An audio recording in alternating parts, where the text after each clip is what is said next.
All right. I do believe we are live. Welcome to another Sunday Eurorack Patch Lab. This is going to be a super casual stream today. We're just going to hang out. We're going to check out what I've got in the system right now. And in a few minutes, we're going to attempt to pull all of these cables and play around with these toys and patch something up from scratch today. If you've been enjoying my content, please be sure and hit that like button so that YouTube shares the stream to as many people as possible. If you're catching the stream on the replay, thanks for tuning in. I appreciate the support. All right, let me go ahead and turn the music up, and let's see if we can get these levels situated. All right. It's going to be getting a little bit loud. If you guys can let me know if you can hear the music and if you can hear my voice. We've got 3 cameras ready to go today. And hopefully they're all still active. All right. Can you guys hear my voice okay? This is just a patch that I've got in the system right now. This is actually the first patch that I put together in the new case.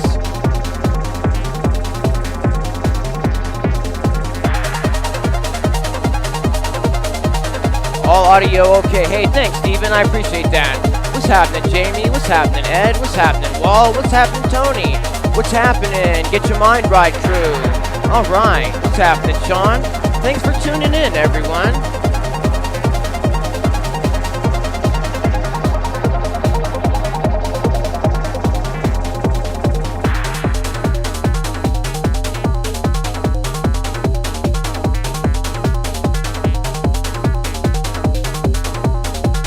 All right. Just triple check that all the cameras are working.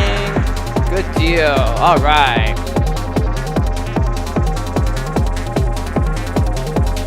We're not going to spend a whole lot of time worrying about this patch today because I'm a little bit excited to pull these cables and try to patch something up from scratch.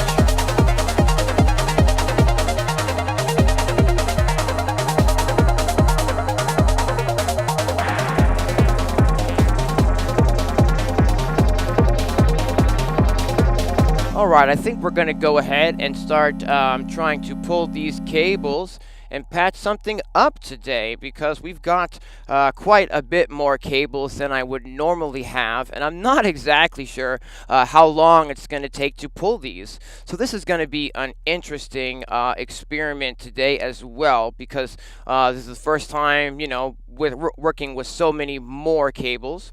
Let's see here. I think what I'll do is go ahead and turn the master volume down on the mixer so that hopefully when I start pulling these cables, we're not going to get any clicks and pops coming through for you guys.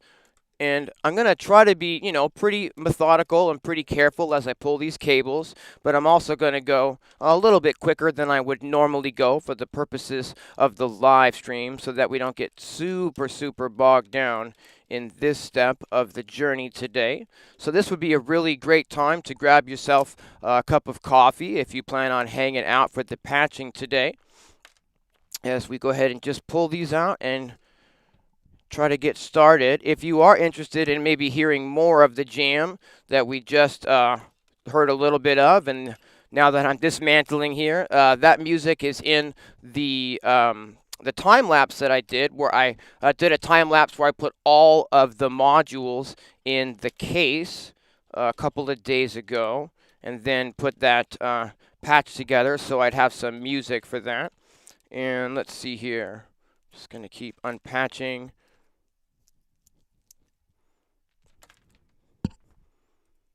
We'll change the camera to the other side.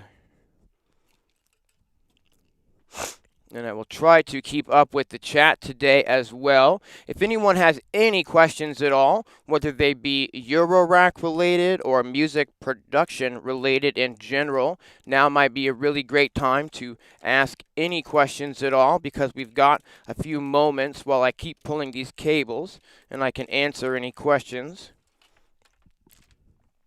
But for the most part, the intention today is to have some fun and create sort of an abstract groove today, I think is what we're going to work on.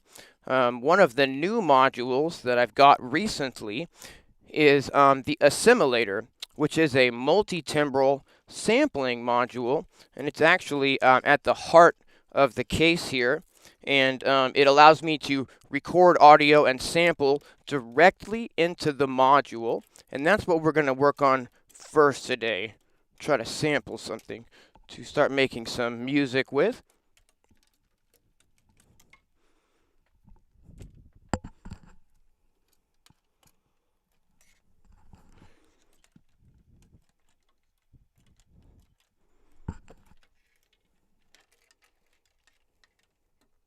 Yeah, I know, right, Connor? This thing weighs a lot more than I was actually anticipating. The case, when it's empty, doesn't really weigh all, that much. But when you start putting the modules in, it starts to get a lot heavier.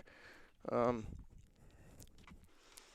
like, if I had some help and needed to move this, I could probably move it without too much difficulty, but certainly just me and my wife alone wouldn't really probably be able to do it. It's a lot heavier when the modules are in than I was thinking it was going to be. Not that that's really a problem. I don't plan on moving it anytime soon.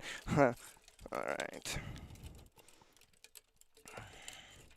This is actually going quite a bit quicker than I was anticipating, so that's cool. We'll be able to get started pretty quick here, and I appreciate everyone's patience as I pull all these cables today. We're going to go ahead and disconnect from the mixer, and what I'm using for the mixer, I don't know if I can show you guys, over here is the little blue box mixer from 1010 Music. So I'm routing all of the audio out of the case and into that mixer.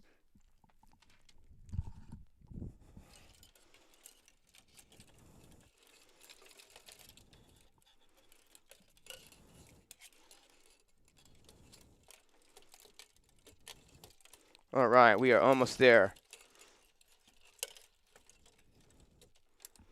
That went quite a bit faster than I was expecting.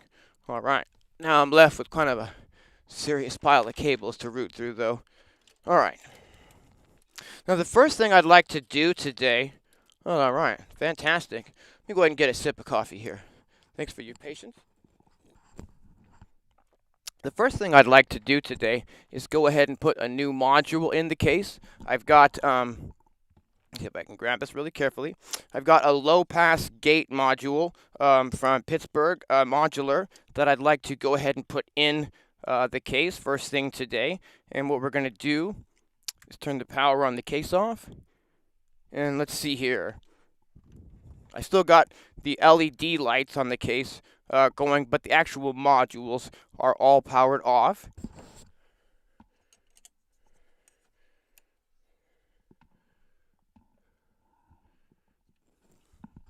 I was sort of hoping that I might have left myself a power adapter for this module, but I didn't. There is one, that came with the module, but I don't think it's going to be long enough, and I'm not exactly sure where we're going to be able to plug this in. So jump with me on the journey as we start unscrewing other modules to get to the power boards behind these modules so that we can find a place to plug this new module in.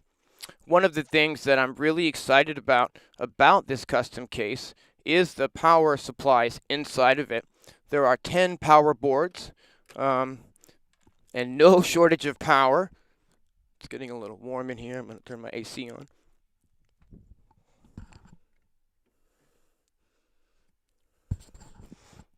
Okay, so I'm just going to carefully remove the sampler module so that I have a little bit more room to see inside the case as to where I can find an empty power spot to plug in what we're trying to plug in.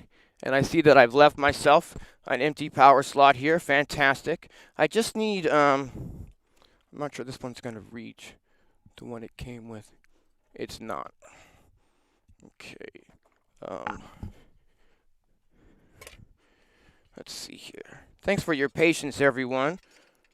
Wasn't able to get this module installed before the stream because the case was being used and all. think this one might be long enough. Let's find out. Okay. I'm actually going to need a tiny bit more light. Grab a flashlight here. All right.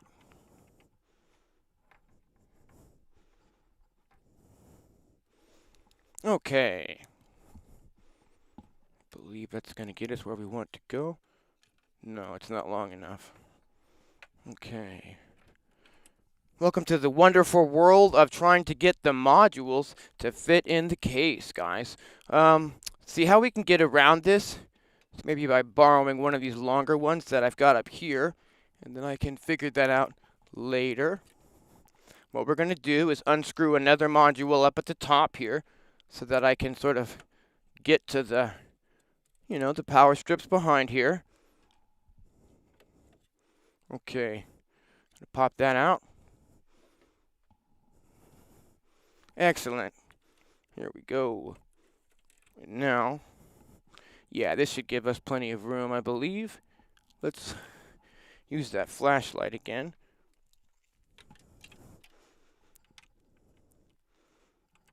Cool. Is that going to do it? I don't know.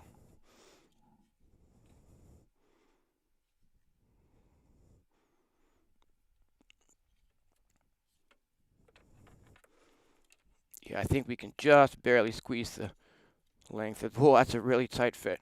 Okay. Red stripe at the top. Make sure I get the cable plugged in the right direction here. Oh, this is barely going to reach. But I think we can get it. Cool. There we go. Oh, no, I've got the module upside down, so it's definitely not going to reach. All right, well,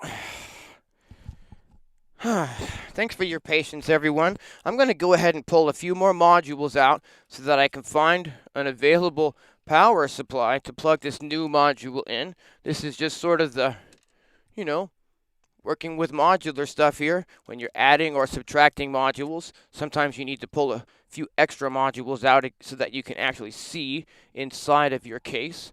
Let me go ahead and show you maybe a better, this is the camera we're on here. So I can show you a better view of what I'm doing here, getting all the way inside. And we'll be making some music in no time, so just bear with me, everyone. Let's see here.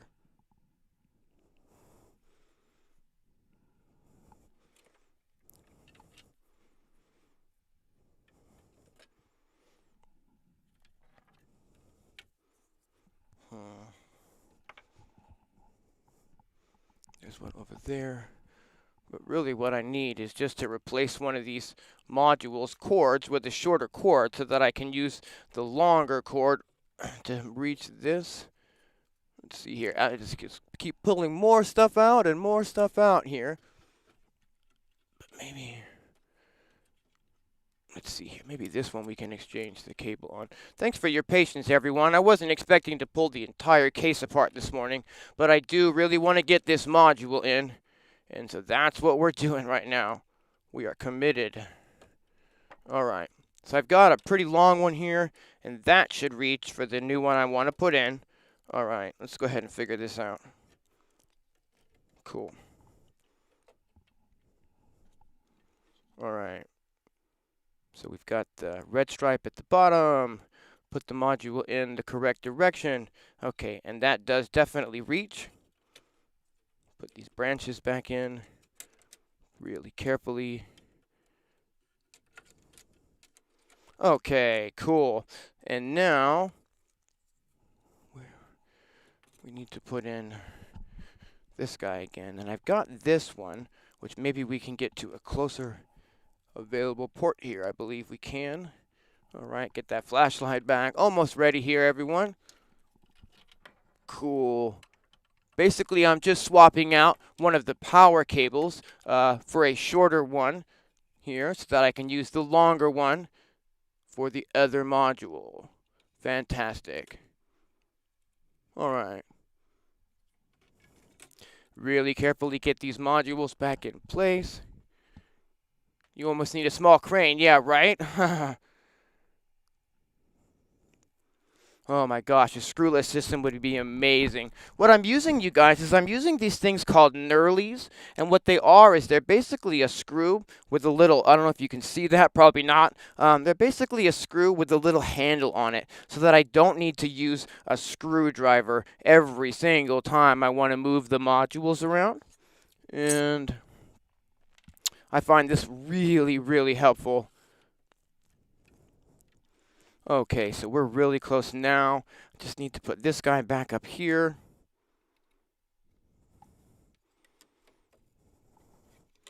All right.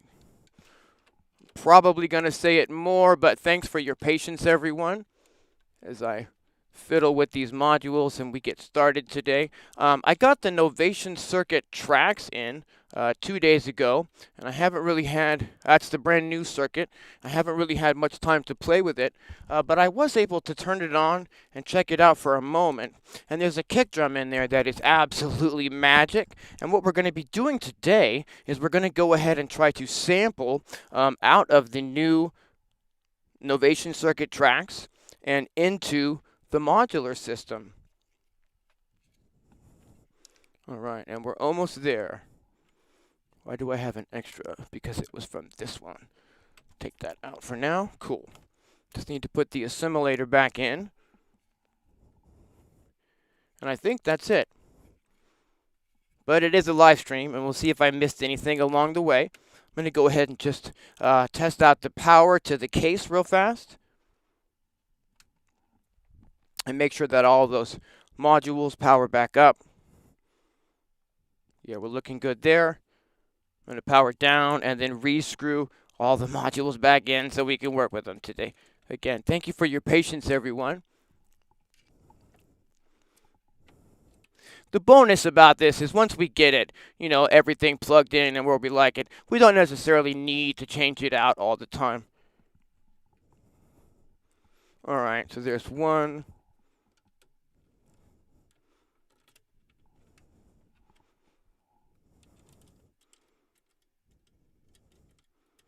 I'm only going to screw these in halfway today so we can get going a little bit faster. There's those, cool deal. Let's put some back in these branches down here and the gate module. All right.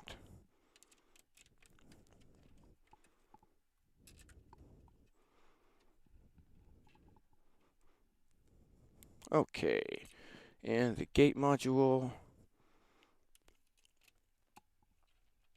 Okay, I think we might be ready to get started now. Cool. All right. Come on, little guy. We'll just pass on that then. Okay, so let me go ahead and start a new project in the mixer.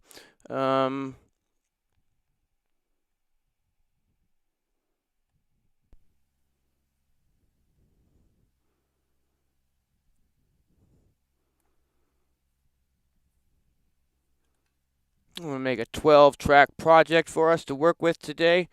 And let me just adjust a couple of volumes real fast, and we can get started.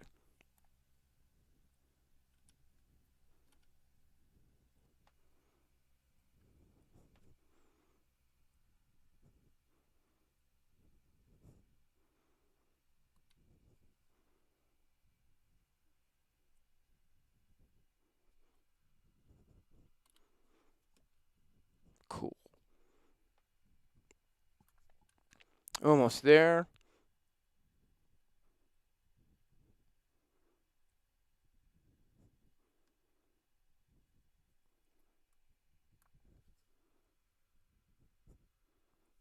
All right. Let's see here. Let's start by turning on the Novation Circuit tracks. Cool.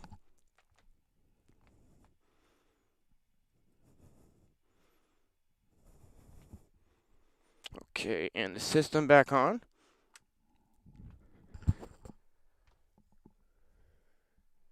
And a quick sip of coffee.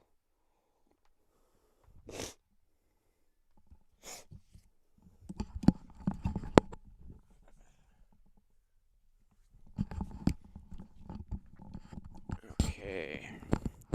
All right.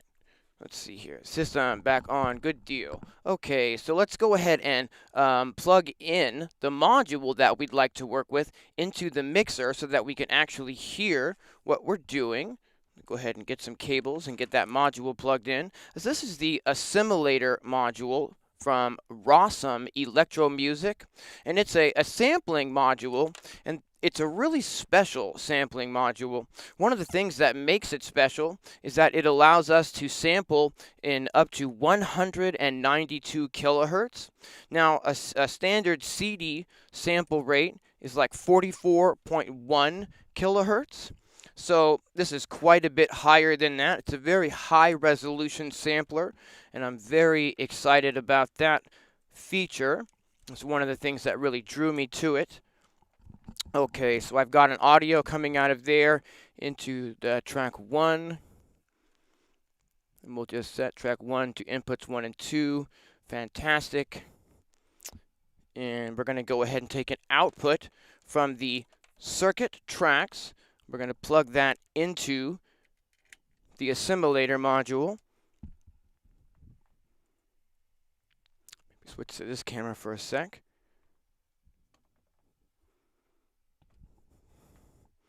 And let me see if I can find this sound that I'd like to get for us. It's a drum sound.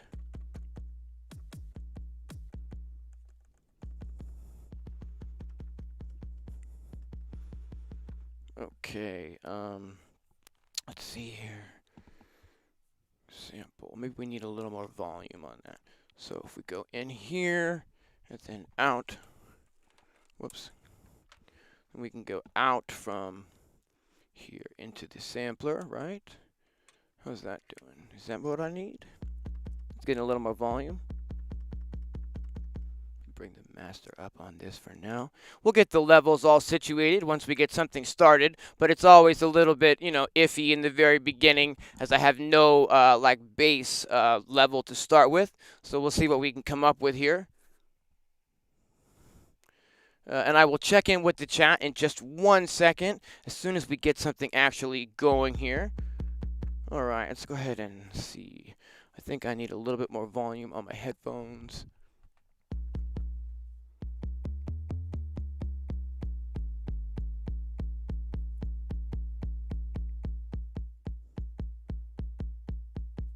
What I'd like to do, what my goal, I guess, here, is to try to get a few different variations on this kick drum sample. And we're going to sample those into the assimilator, and then we're going to trigger those back so that they trigger in kind of a random function.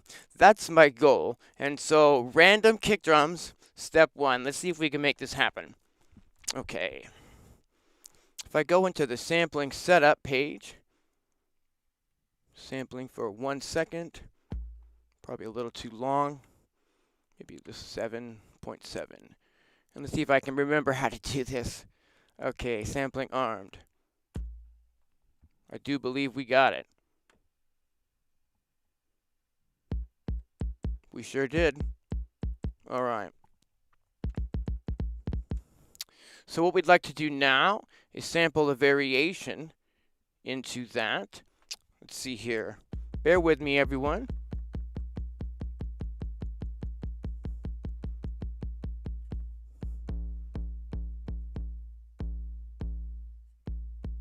Cool. I think that'll work. So we'll sampling armed. Put that variation in.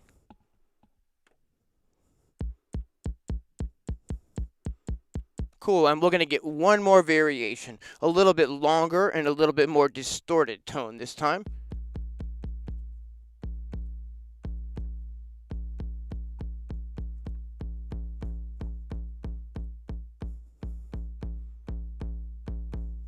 Yeah, that's nice. So, sampling armed. And this is going to give us 3 different kick drums now, and something for me to actually set the volume to in this session. Let me go ahead and jump into the chat real fast. Hey, okay, we got Joe. Hey, Joe. We got Zero Seb in the chat. Hello. We got Ed. Hey, Tony. We got Fuma71. How many years to build this modular? Yeah, really. I actually got into modular synthesis using an app on the iPad called MyRack, and that was a really great way to start learning some of the basics as to how these connections work and how some of these modules can actually interact with each other. I got bitten pretty hard by the modular bug using that app, which led me to my first real world Eurorack purchase last year. Maybe it was a year and a half ago now, which was the Pittsburgh Modular LiveStream SV1B semi-modular synthesizer, and getting the chance to actually play with some of this gear in a real world form absolutely just stole my heart. And here we are a few months, not a few months later, but maybe about a year later from that initial discovery of the hardware. It's been a pretty interesting journey. Hey Travarsi, hey Greg. Yeah, NASA wants their gear back. We are set to launch, guys, at 11 a.m. Sharp. So you're definitely going to want to have your coffees ready for that. No, I'm kidding. Let's see here. Okay, so we've just got 3 kick drums sampled now. Cool, and these are all sampled out of the Novation Circuit tracks, the new Novation Circuit, and that's all I think we're going to need for the Novation Circuit tracks today. I just wanted to get a couple variations of that kick drum because I think it sounds really fantastic. So I'm going to go ahead and unplug now the circuit tracks from this system. Maybe switch over to this camera for a moment, and let's see if we can't actually get a sequence started. I'm using today, we're going to be using, I'm going to shift this so you can see, I'm using the Erica Synths Black Sequencer as the main clock in the system. And let me scoot that back just a tad. So we're going to go ahead and take a clock out from this sequencer, and we're going to route that into a multiple right next to it. Actually, I can use a quite a bit shorter cable for this, if I can find one. Cool. And this is going to allow me to now send our master clock signal out to any other modules in the case that require a clock signal. So for instance, any of our other sequencers that I'd like to use, I can go ahead and patch our clock signal into those sequencers.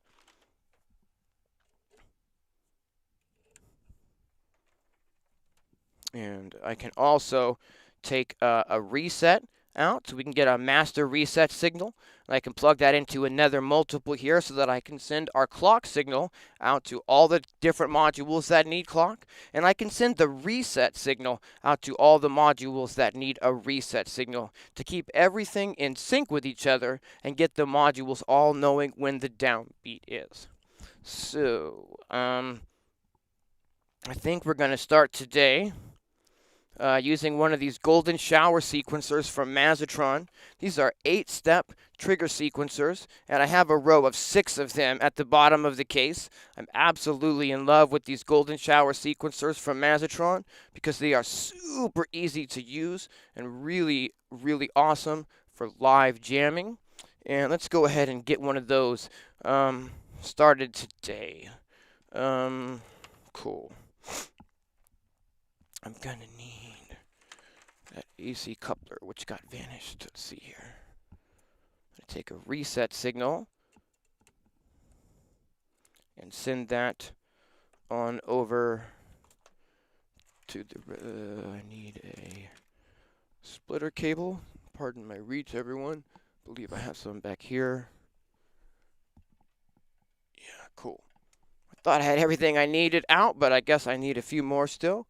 No worries. Okay. I want to patch this into 2 multiples. And here's my other one. Fantastic. I can plug that reset signal in wherever I need to plug that reset signal in. So let's go ahead and do that with a couple of these golden shower sequencers and get these running. There's the reset signal, and now all I need to do is send them the main clock signal as well. Let's get a slightly longer cables for this, shall we? Cool. Clock in.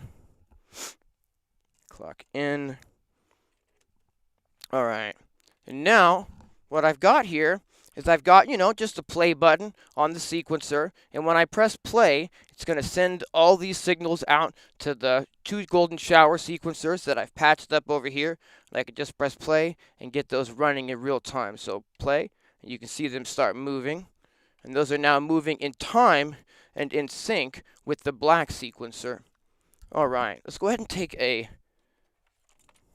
trigger signal from one of these sequencers, and let's plug it into the first gate trigger input on the sampler, which we just sampled the 3 kick drums into. And let's go ahead and just, I don't know, arbitrarily put in a pattern. We can start hearing that kick drum, which is going to give me a level that I can start actually setting this to. Let's go ahead and, whoops, bring the volume up on that rather. There we go.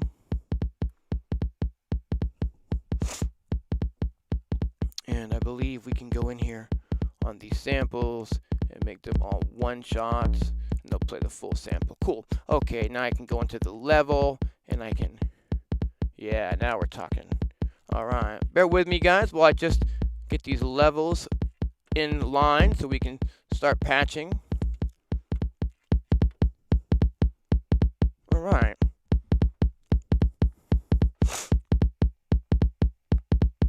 I don't believe there is a golden shower emoji, but we're going to need to talk to Apple about that wall, because I think I definitely need one.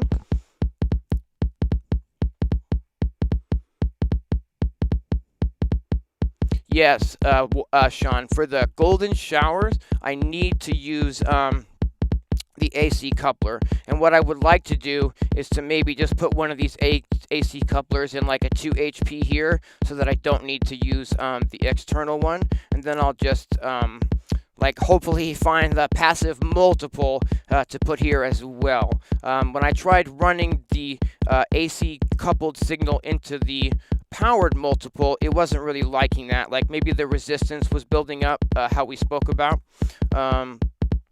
So currently we just have this one, kick drum, and it's sort of just banging away. Let's go ahead and make the tempo of our pattern.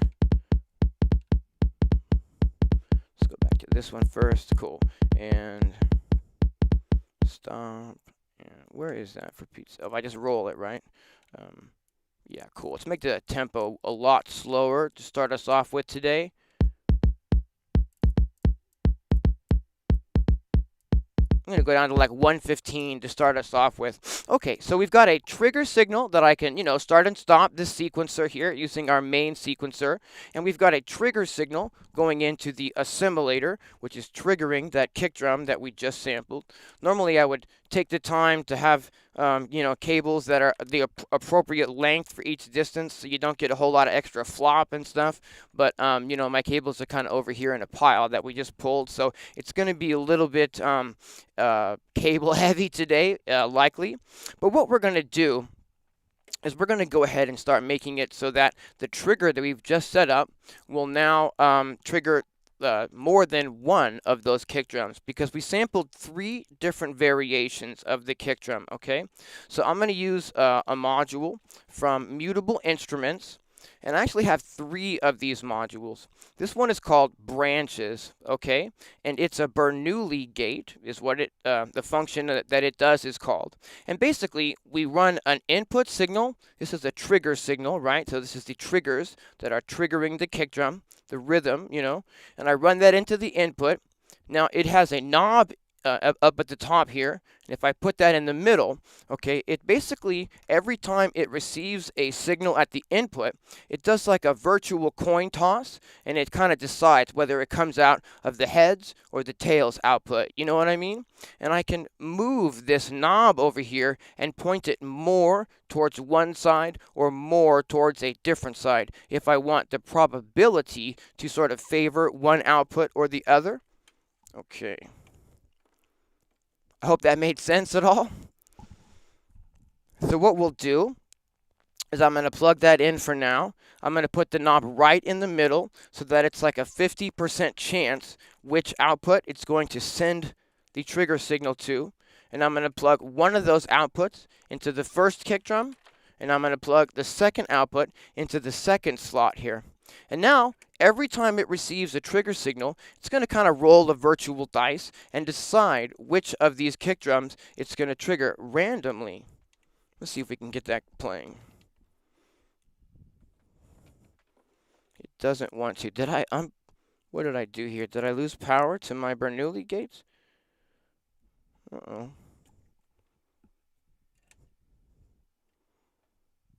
Maybe if I took the output out of the correct output, that would help.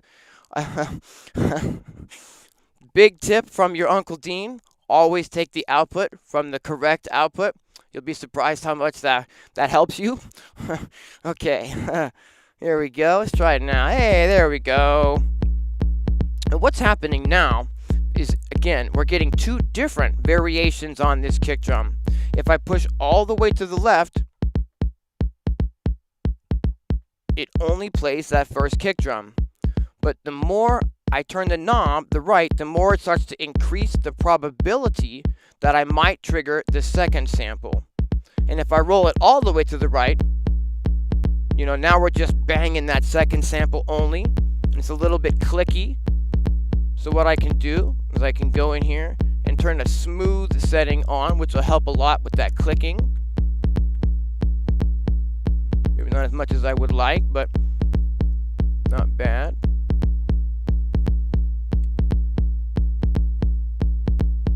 I'm going to bring our tempo down a little more. There's 100 even. Now I'm going to slide the knob back so that we're triggering both of these kick drums, right?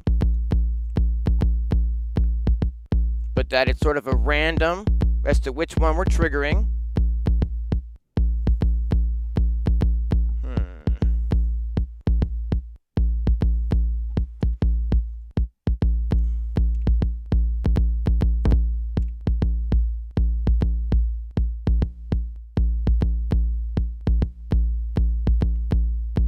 Not acting as nicely as I would like it to act. Let's see if we can put some smoothing on some of these other samples. Is that any better? It's a little better. Maybe if I bring the tempo down again. Yeah. I think ultimately what I would like to be able to do is to assign these samples all to the same like mute group, so that none of the samples play over each other, and that each time a new sample plays, it sort of cuts off the previous sample. But I'm new to this sampler and I'm not exactly sure how to set that up in real time, so we're just gonna pass on that for now and just move forward with the session. And what I will do is see if we can get that third kick drum in there, because now we're just kind of cycling back and forth between two of these. Okay, and what we want to do is basically just take this second output from the branches, and instead of running that directly into the module, what I want to do, if I can find a shorter cable here, what I want to do is take that second output and run it in to the second input, so that now every time when it receives a trigger signal, it's going to roll that dice. It might send it out of the first, output, which is going directly to the assimilator, or it might send it to the second output, which I'm now going to plug one of those outputs into output 2, and I'm going to plug, you guessed it, the next one of those outputs into the third sample.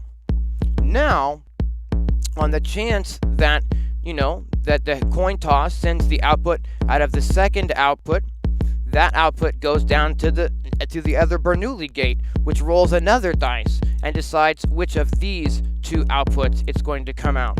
And I can, adjust the sort of amount of probability that we're likely to trigger one or the other by just moving that knob, so that I get more or less of the distorted kick drums there. We're getting a little bit of clicks in the samples as they play off of each other. I'm sure there's a way to assign those to like a mute gate so they turn each other off, but I'm not 100% sure how to do that in real time. So we're going to just pretend that that sounds amazing and just start moving ahead with this patch. We're currently at 92 beats per minute, Can you guys still hear me okay? And can you hear that kick drum okay? Is the volume of what we're creating here loud enough? And is my voice loud enough? Just let me know, guys. Let's see here. What should we add to this? Bring up my little. There we go. Cool. I'm not getting any. Okay. Well, we'll just. All right. Sounds good. Okay. Cool. Thanks, Tony. Let's see here. Let's go ahead and get another sequencer started, shall we? Let's send the clock, our main master clock, to a third golden shower sequencer. Clock in. Fantastic. Now we just need to send the reset signal to this golden shower so that it knows when the downbeat is, along with everything else. Cool. And then we got 3 golden showers in sync. Let's go ahead and just put some 16th notes on that one for now, so it's just sort of banging away a nice little rhythm. And I think we'll use the 2 HP hats module. So it's like a little hi-hat module, and 2 HP is the brand name and also the size of the module. It's just a really skinny little module here, and we can get a closed hi-hat sound, we can get an open hi-hat sound, and we can also kind of morph the way that that sounds using some modulation. Well, let's get that into the mix, shall we? Alright. I'm going to take an output from the golden shower sequencer that we just got started. I'm going to need a little bit of a longer cable. Cool. We're going to route that into the input trigger of this hi-hat here. You can see that that module is already going. And I'm going to start routing some percussion sounds into a mixer here. I've got a little dope 4-channel stereo mixer here. I really like that I'm using some of these mixers as stereo mixers, which gives me, control over the panning of these sounds in real time, which is always kind of a nice feature to have. I'm going to go ahead and take a couple of cables here, and we're going to go ahead and plug this mixer. Whoops. We're going to go ahead and plug the cable back in that I popped out, and then we're going to plug this mixer into the blue box here, into channel number 2. So we've got a left and we've got a right. Plug that underneath. Cool. And a right. Alright. Now if we take an output from that hi-hats module and route that into the input 1 of our mixer, we can start hearing what the hi-hat sounds like. Cool.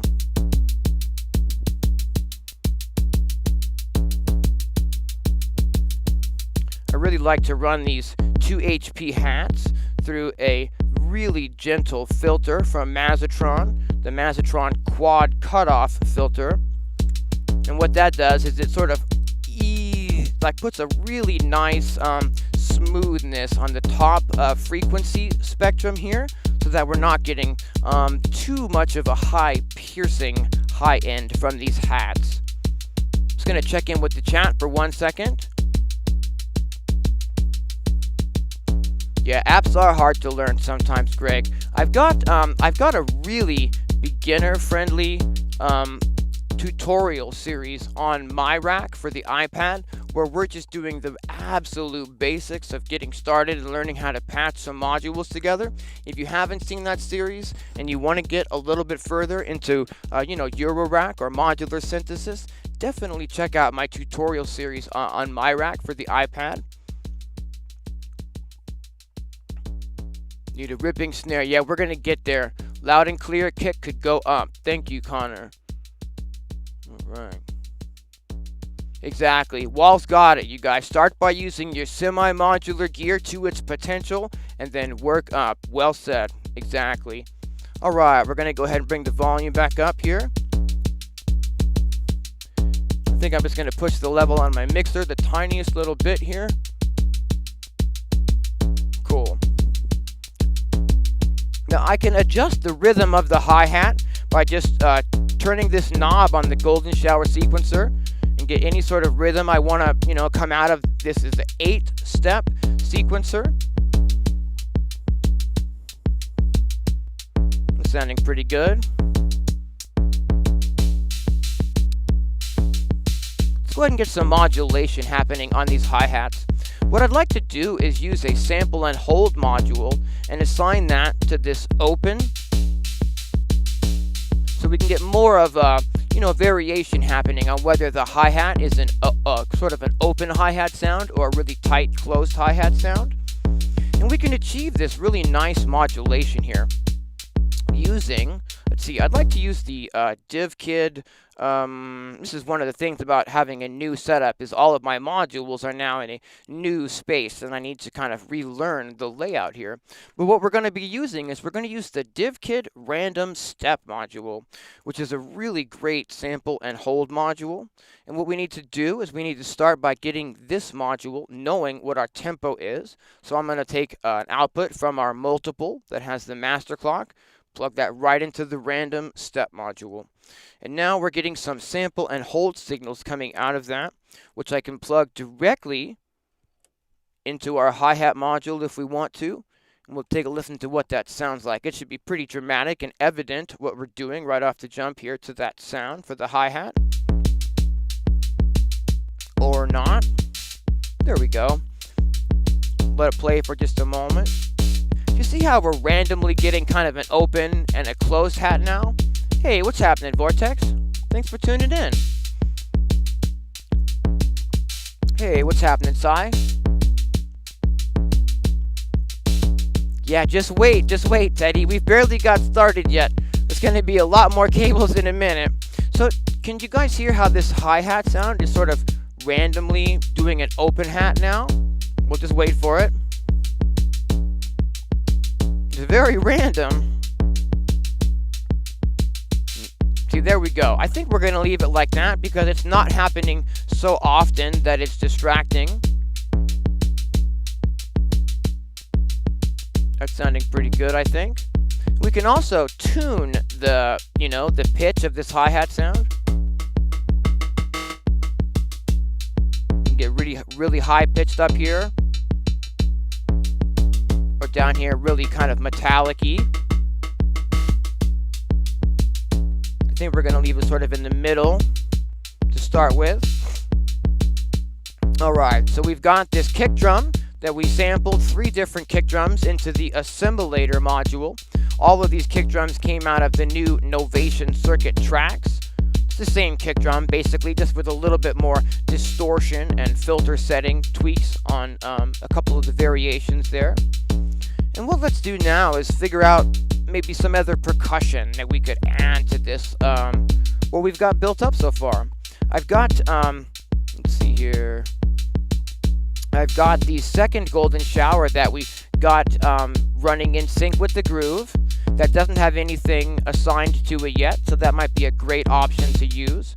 What we can do is we can, let's see here, we could take an output from one of these samplers. I have, as a sample maker, I have a lot of sample modules in the case. That's what drew me to the assimilator, as a matter of fact, because the other sample modules that I have don't allow me to actually record sound into them, whereas the assimilator is a lot more of expensive investment, but what it puts out is a lot more exciting as well. Let's see if we can reach these other samplers with a shorter cable. Yeah, we sure can. Alright, let's see what sort of sounds I've got here. Those are some rides, hats. Actually, let's go ahead and, I like that. Let's change that sample card out for this one here, and maybe we'll get our downbeat situated real quick. Put this here. Alright. Yeah, there we go. Let's get the downbeat situated. For those of you who, let's see here, there's 3 cameras today. For those of you who've been following my live streams or hanging out as we patch stuff, you know that I like to put like a crash or an impact sound on the downbeat of like maybe 8 or every 8 or 16 bars or so that we sort of have a locking groove and we can kind of feel where the momentum and the ebb and flow should start to occur in these patches. I think what we're going to do is go ahead and get that downbeat sample in next and then go back to the clap or crash after that. So let's see here. What I want to do is I need to get one of these. I have two of these. This is a Mazatron clock divider, and it allows me to take the master clock signal and divide that by a whole bunch of different divisions. I can divide it just by 1, I can divide it by 2, 4, 8, divide it by 16, 32, 64, or 128. And this is really, really handy for setting up events to trigger every X amount of bars. This is how I'm using these. So the first thing I need to do is go ahead and send it our master clock signal, and then we just need to send it a reset signal so it knows when the downbeat is along with everything else, and we keep everything in solid sync. So cool. And now if I take an output from the divided by 128, this is now going to trigger whatever I send this to on the downbeat of every 8 bars. And how we're going to, I need a little bit of a longer cable here, and how we're going to utilize that is we're going to utilize this to trigger this sort of crash impact sound at the downbeat of every 8 bars. Let's go ahead and count this out and make sure that I've got it connected properly. Just going to wait for this to trigger. It takes 8 bars to get to its first trigger cycle.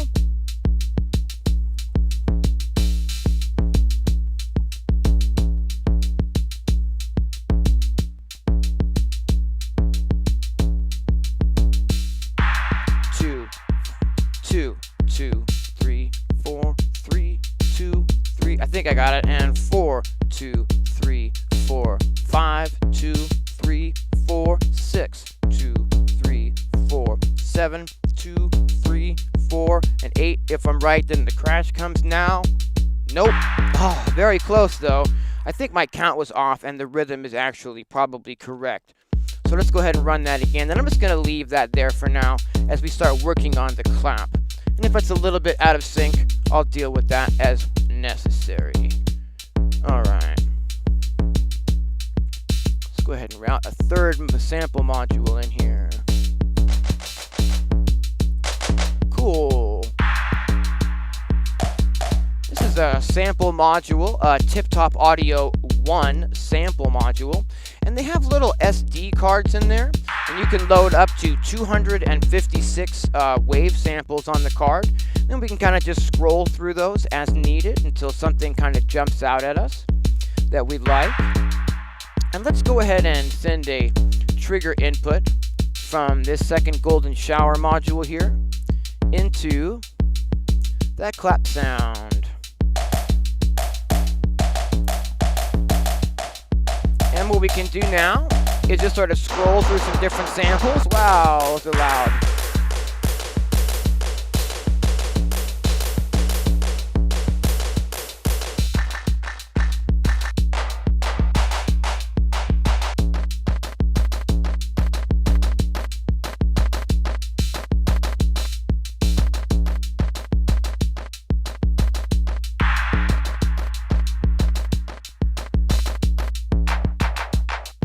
Not really looking for anything in particular, just seeing if something kind of jumps out at me.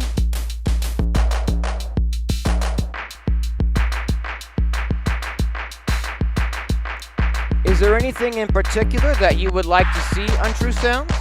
I just have these 3 cameras today. I've got camera 1, camera 2, which is, you know, a face camera that I can talk to you guys.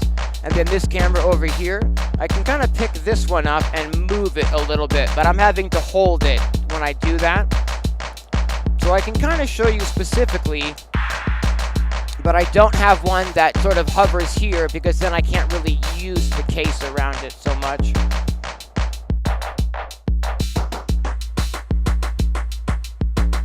That's pretty cool. Kind of got I like that, almost like a breakdance vibe on that. I'm not sure that the pattern is what we want for the claps, but I don't know if we want something complex or just something simple today.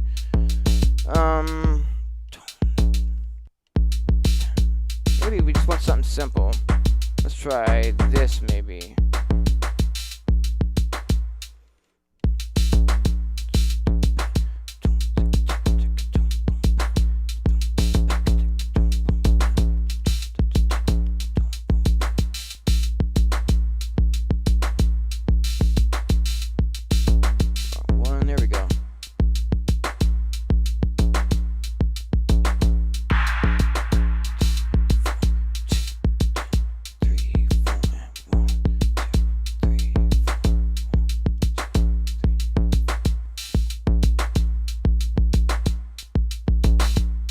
trying to get my count together. And I think the crash comes now. Yeah, okay, so I've got some sort of a grid now that my brain can kind of lock into if I really focus hard. So that's what I'm trying to create. Even though we're kind of moving through different kick drums and whatnot, and even though the hi-hat kind of has some random open and close elements, the clap always sort of happens at the same time, allowing our brain now to sort of lock into a groove. 3, 4, 1, 2, 3, clap. You know what I mean? Cool, right on. Okay, so let's think about maybe what I could add next to this. I believe there was a card here that had some ride cymbals on it, and maybe we could do a little bit more to flesh out the actual groove at this time.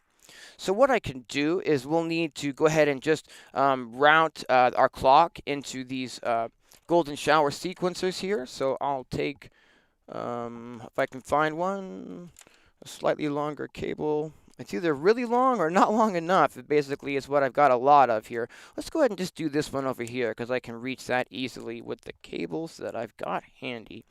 And we'll go ahead and patch a reset signal into that module as well. Just verify that I got that going right. Yep, I sure do. Cool. Okay, put like an arbitrary pattern on there so we can hear some rhythm coming out of it. And I believe the ride cymbal was coming out of number 2, maybe. We'll find out. And we just need to take an audio output from that sample module now into this mixer. Cool. Now, it sounds like a 909 ride. I might have a bunch of rides here. Or just that one. No, just that one. Go ahead and just change the pitch on that ride a little bit then. And then let's just bring the volume on that down. Maybe pan it a little bit, but you probably won't hear that.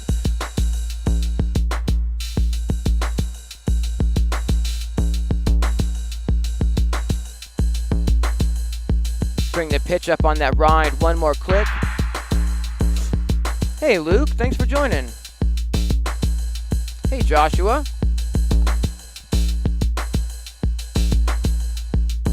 Okay, so now we've got the ride. That sort of helps us keep our rhythm steady as well. Kind of tuck that ride back in the mix just a little bit there.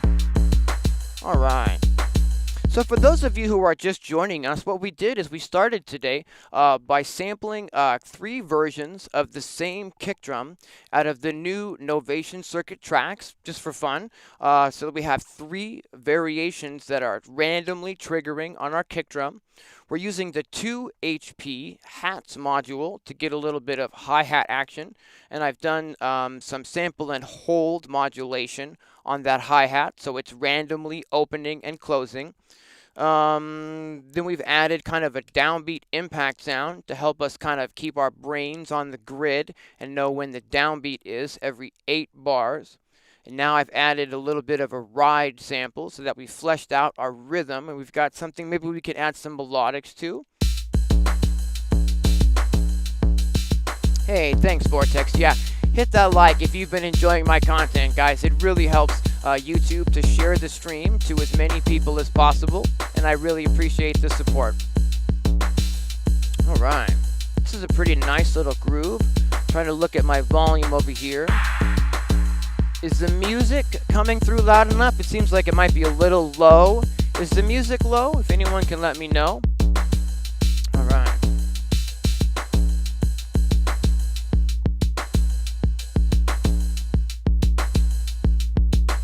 I think I'd like to bring the hi-hat up and the ride down a little bit.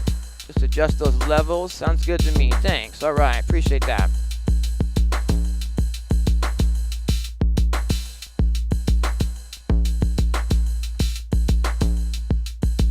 Thanks, Tony. Cool. Let's see here. That's the thing about having quite a few modules, is there's really a lot of different options as far as how we could to approach bringing some melodic elements into this. And I think we'll do is maybe for the purposes of the live stream, try to find the easiest and quickest solution here. We're going to go ahead and grab a CV out from the Erica Synths black sequencer. I'm on a different camera than that one, so let me see if I can switch it. Cool. Yeah, I'm going to take a CV out here from the Erica Synths black sequencer, and we're just going to run that right into the oscillator that I've got right above it, the Mazatron Wavemorph VC DCO oscillator. And this is a fantastic oscillator.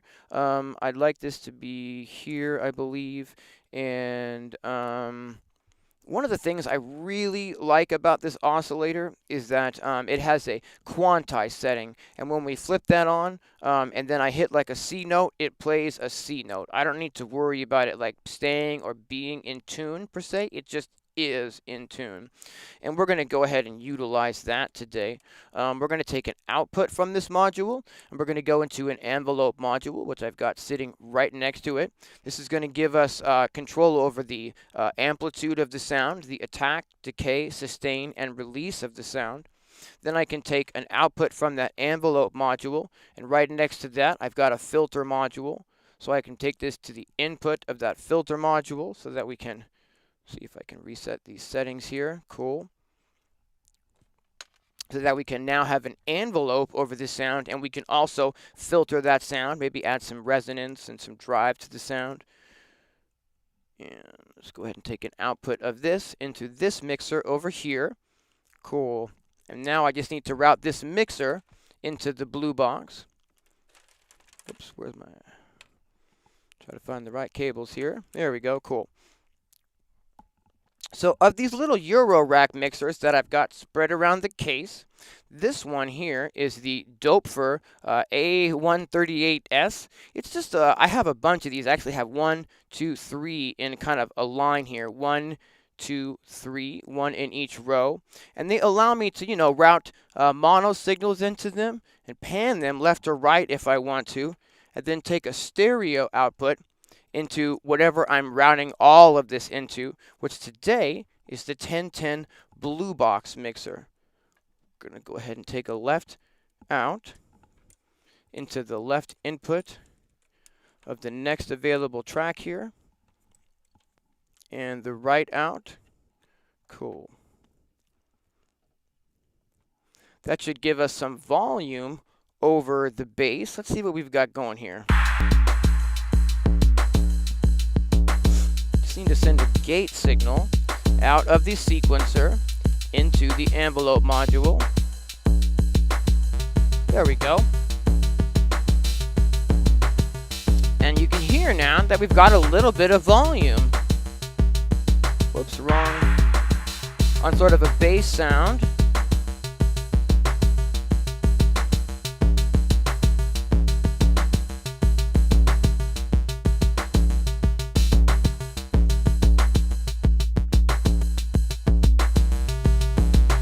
So I can adjust the envelope of this sound using the envelope that I've routed it into, which is the Javelin envelope from WMD Devices. We can make it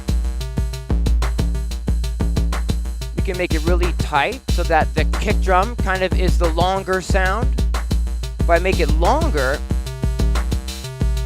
it kind of starts to conflict a little bit with that kick drum. So maybe we keep it a little shorter than that long kick drum, right? This is just kind of a random pattern that was already in the black sequencer.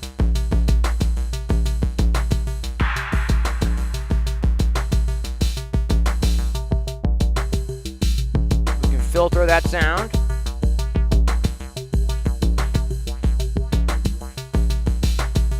You can also maybe add a little bit of full back saturation to that sound using the filter. That's sounding pretty cool. We can maybe put a little bit of random filter movement on this cutoff here so that I don't need to just sit here and do it with my finger manually. And maybe how we can achieve that is the same way that we achieved the modulation on the hi-hats, using a sample and hold module from DivKid. Let's see if I can make that happen here. If we take another one of these outputs from that module and send quite a bit of modulation right into the filter cutoff, let's see what that does to the sound.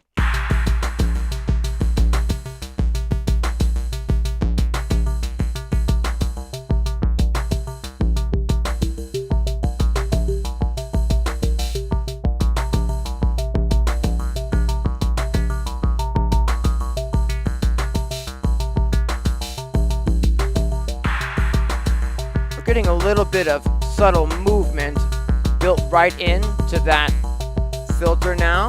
The sample and hold is kind of moving this filter knob for me, but in time with our music. Can you hear how the timbre of that bass sort of changes? I think we'll leave it sort of around here. Just keep the amount of movement in that sound sort of subtle.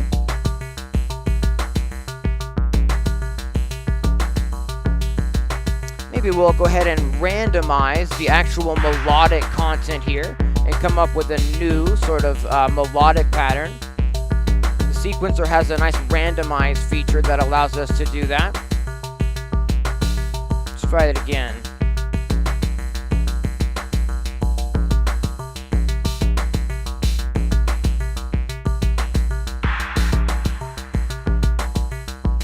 If I go ahead and, let's see, we might be able to lower this by an octave really easily. Let's see here, using the volt module from WMD devices. Let me see if I can do that real fast.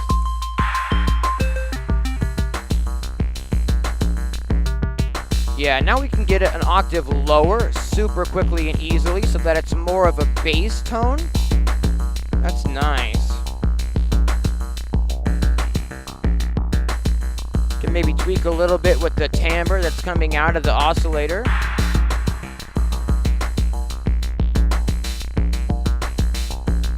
That's sounding pretty nice.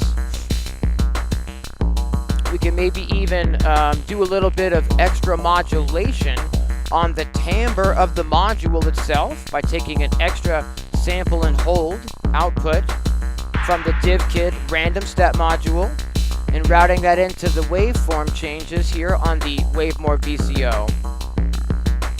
Alright, that's a little bit of movement, so we can do that again.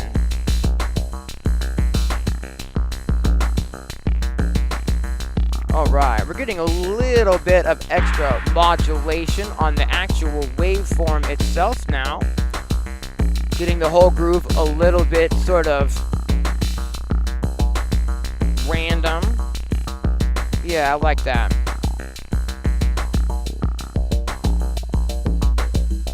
Gonna tighten up the envelope on that bass sound.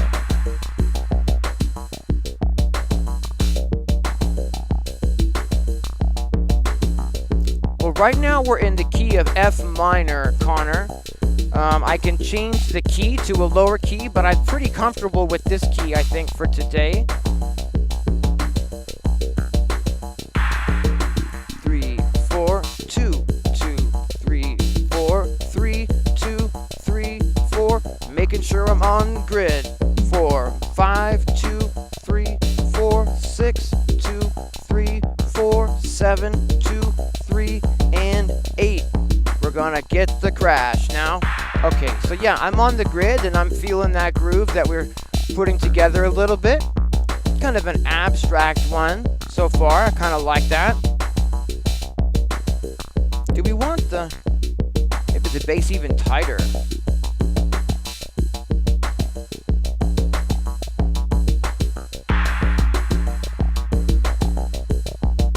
Maybe a little bit more growly on the bass as well.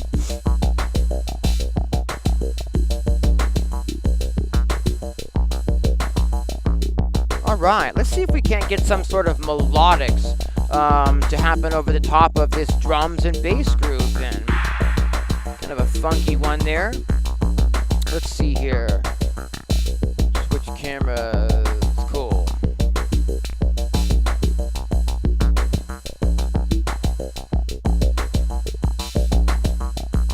Maybe we'll see about using the chords module and maybe getting some of the chord sounds that I like. Let's see here. If I get just an output of the root note there, we can maybe try to tune this manually by ear to the key of our groove. We'll see if we can make that happen today. That in one, cool. Let me just need to route this mixer now into the blue box so that we can get the sound that I'm trying to hear into the mix.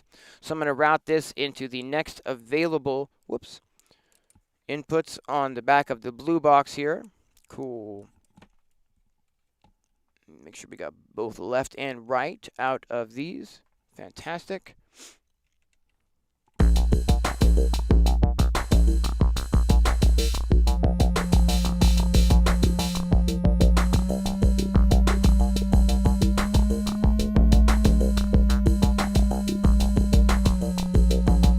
I'm horrible at doing this by ear. Oh my gosh.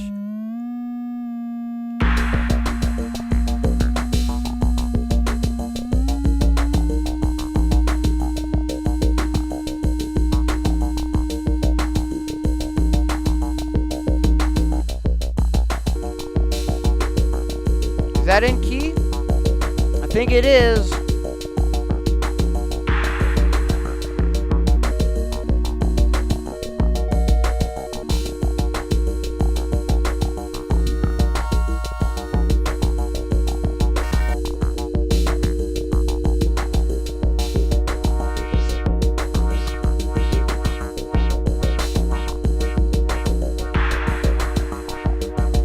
Kind of cool. All right. Let's go ahead and run this chord module into another envelope so that it's not just a sustaining sound, but we can maybe, create some sort of rhythmic action to go with this. And what let's do for that, I believe, is, let's see, here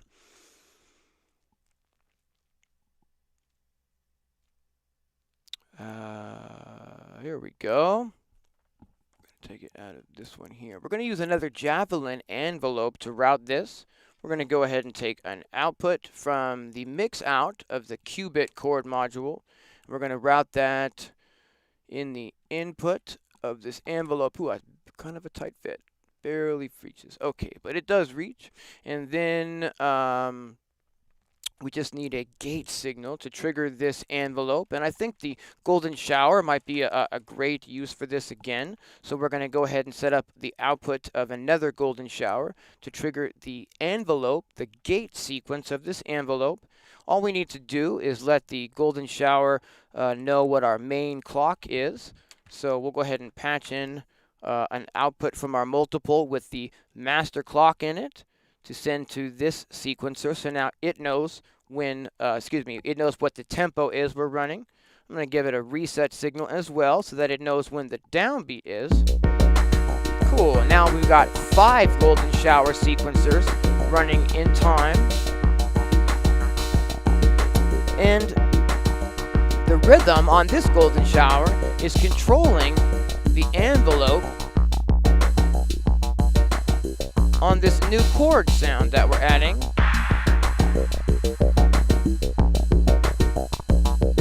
So we could make it, like a long chord.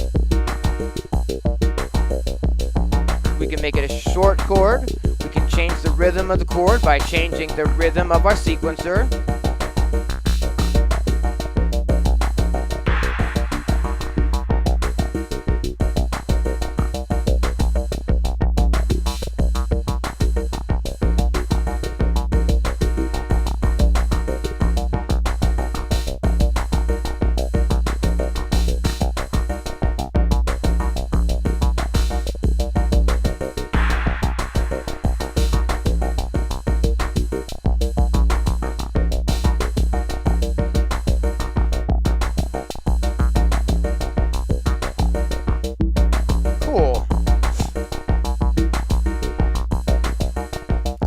Route this into a filter as well so that we can get some filter movement happening on that new chord.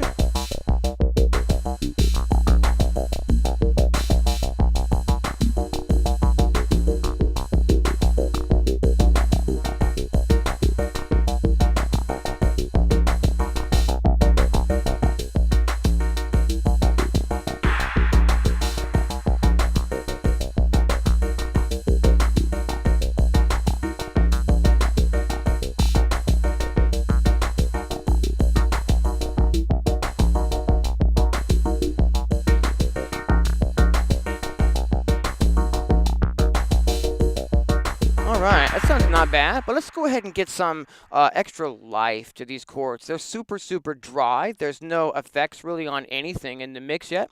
So let's go ahead and see if we can, you know, put some life to those and add maybe some sort of like a reverb or delay to those. We could use the dual effects from Erica Synths over here. And this is a really fun module, and they call it the dual effects because it has two different effects algorithms in here. We can run either one through the other one and use two in series, or we can use them individually and run two different sounds and get two different effects here. Let's go ahead and we're going to route the output from our filter into this effect here and see if we can't maybe add a little bit of extra texture to this sound. Let's find out.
Little bit of delay on those. That sounds a lot better. And what might be nice is, you know, how we did a little bit of modulation on the filter here for the bass line, so that the cutoff on that filter is doing a little bit of movement without me having to sit here and do it. Let's do that same type of modulation on this second filter for this chord sample. Let's see if we can use an LFO to sort of gently sweep the cutoff of that filter back and forth.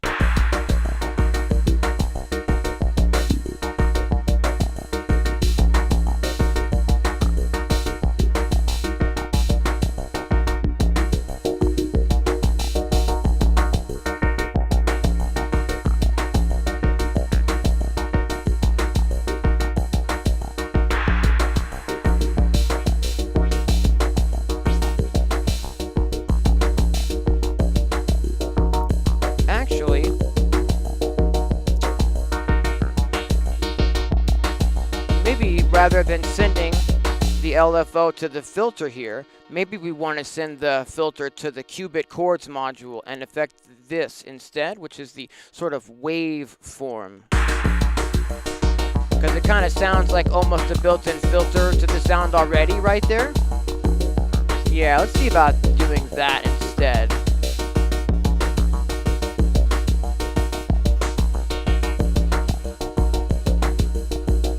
You hear that really slow, movement now on that chord sample. Not chord sample, but on the chord stab here.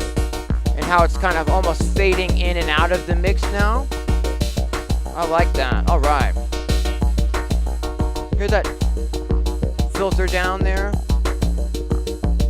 And if we don't want it to be so dramatic, say we don't want it to filter down like all the way, maybe we'd like a little bit more subtle movement. We can absolutely create that by using an attenuator, so that instead of the full range of movement on this LFO, we can kind of squeeze that down and get some really gentle movement instead.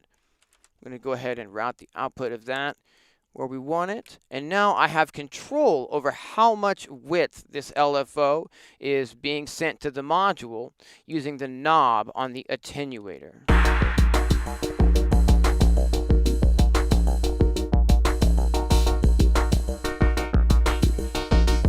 So we can make it less movement. All right. I also think that there's maybe a bit too much low frequency content on this chord as well.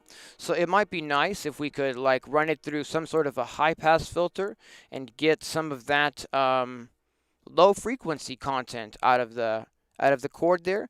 We're not actually using the filter it's plugged into originally as a low pass filter currently, so maybe I'll just switch that one to a high pass filter instead, and we're kind of getting the filter out of the module itself at this point. Yeah, perfect. Now I can use this filter here as a high pass filter and remove a lot of the low frequency content from these chords. So here I can get it really, you know, kind of up there in the atmosphere per se.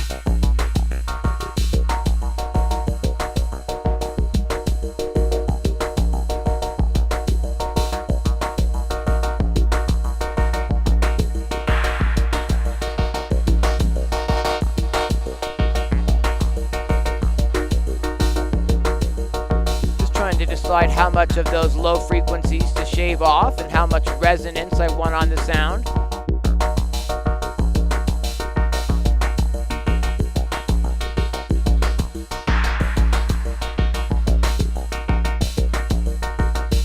Yeah, right before a Mortal Kombat fight scene. Alright, I've been neglecting the chat, so I apologize for that. If I've missed anyone's questions, I apologize for that, and I'll kind of try to take a look here at the chat. Hey, thanks, Brian. Appreciate that.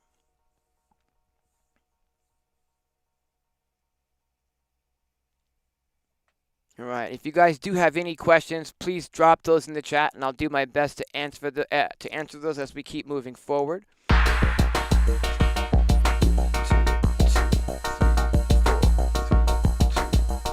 Thanks, Vortex. I appreciate that.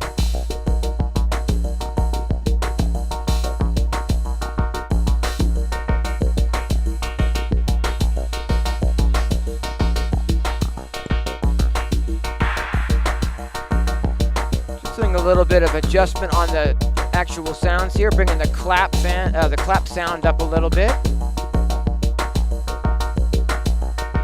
Maybe we'll high pass filter these chords a little more still. A little more effect on those two.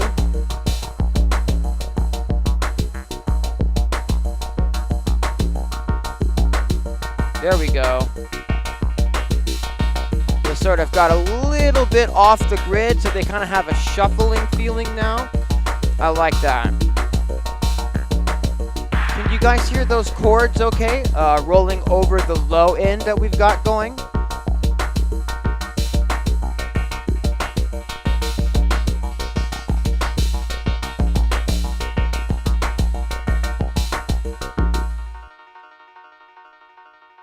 Yeah, I like that delay on those chords there. That's very nice. Let's make it so that we can turn some of these sounds on and off, shall we?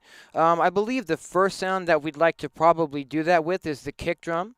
So I have, let's see here if I can show you. I have two of these DivKid mute modules.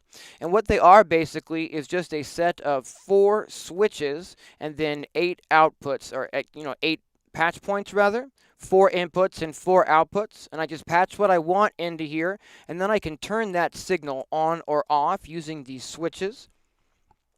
So if I route the trigger signal that's triggering our bass drum into one of these, then we can turn the kick drum on and off in real time. So let's go ahead and make that happen. Cool.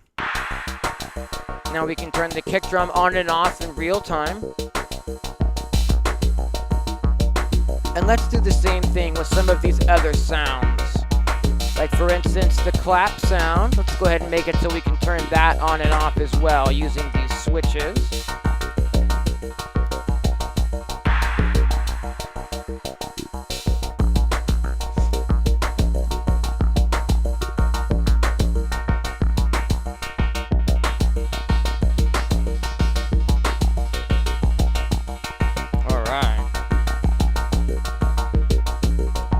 Now let's make it so we can turn that chord sound on and off using these switches as well. Sometimes I like to, put the main drums on the left set of switches and the melodic elements on the right set of switches. It kind of makes a little bit more sense to divide them that way sometimes. And I think we'll try to make that happen here. So what we're triggering that chord with is just really the envelope, I suppose, huh? Okay, so if I route that maybe into this one here, and then route that back in here, route it over here from here. Now we should be able to turn that chord on and off in real time using the switch here. Turn it on. Cool. So now we can turn that on and off, or we can just do kind of the thing that I just did, which is sort of turn it on temporarily and then let the delay tail kind of trail out over the rest of the groove.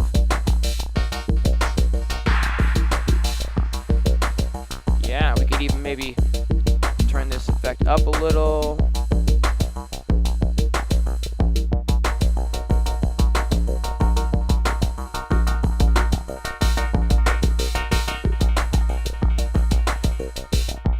You got tail there. All right. Thanking the universe for keeping the cameras connected this week so far. All good there.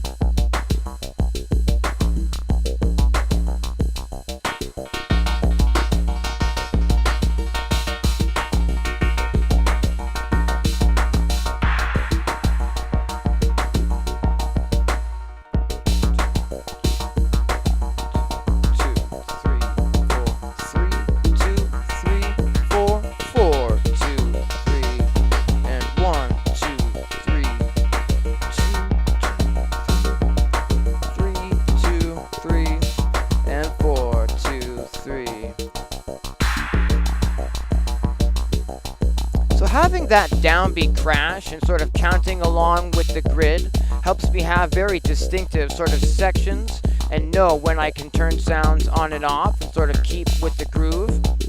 1, 2, if I'm on the grid, then here we go. Yep.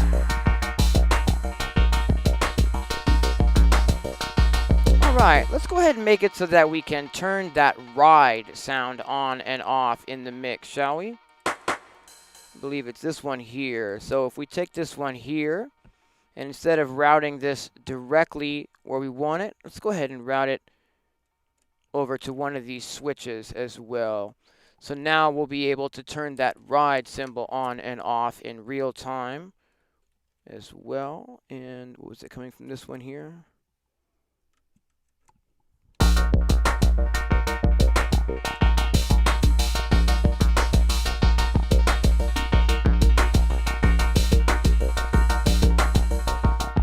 Now we can turn that ride symbol on and off when we want. So if I turn everything off that we have access to, we basically just have that impact sound, which I pretty much won't need to turn off.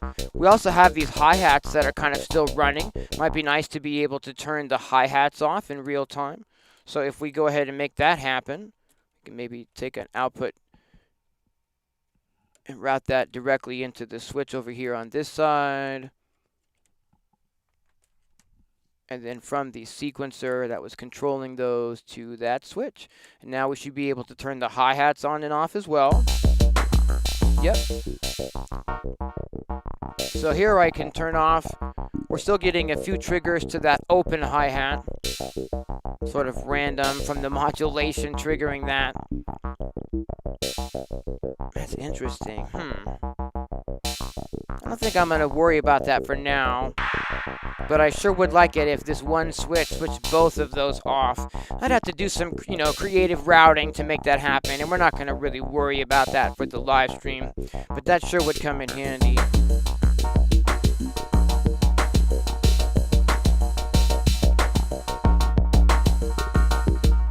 Boy, this groove is really sort of alive, and it's sort of hard for me to find that downbeat. I definitely need that impact crash on this one for sure. 2, 3, 4. Hey, what's up, Hustle? Thanks for tuning in.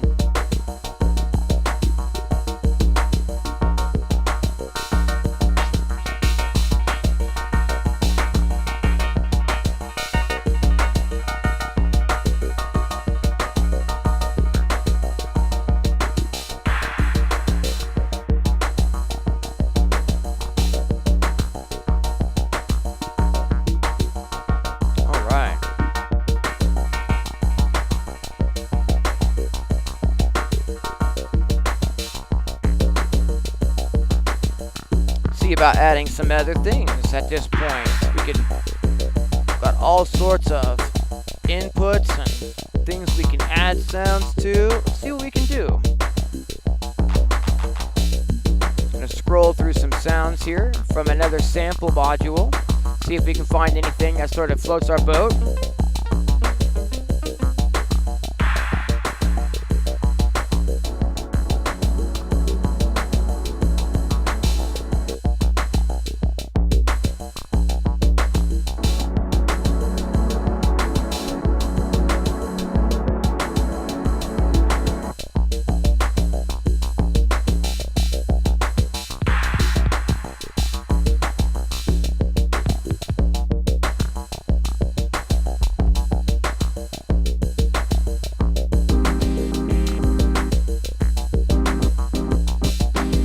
That could be fun. What I've got here in the Squarp Rample sample player is a few different variations of another F minor chord sample. And the Rample, by default, when you load samples into its sample slots and then trigger those samples, it's going to randomly pick which of the samples in that slot it plays back. So if you have, like, for instance, a chord stab and different variations of that chord stab, it's going to randomly play those back. Check this out.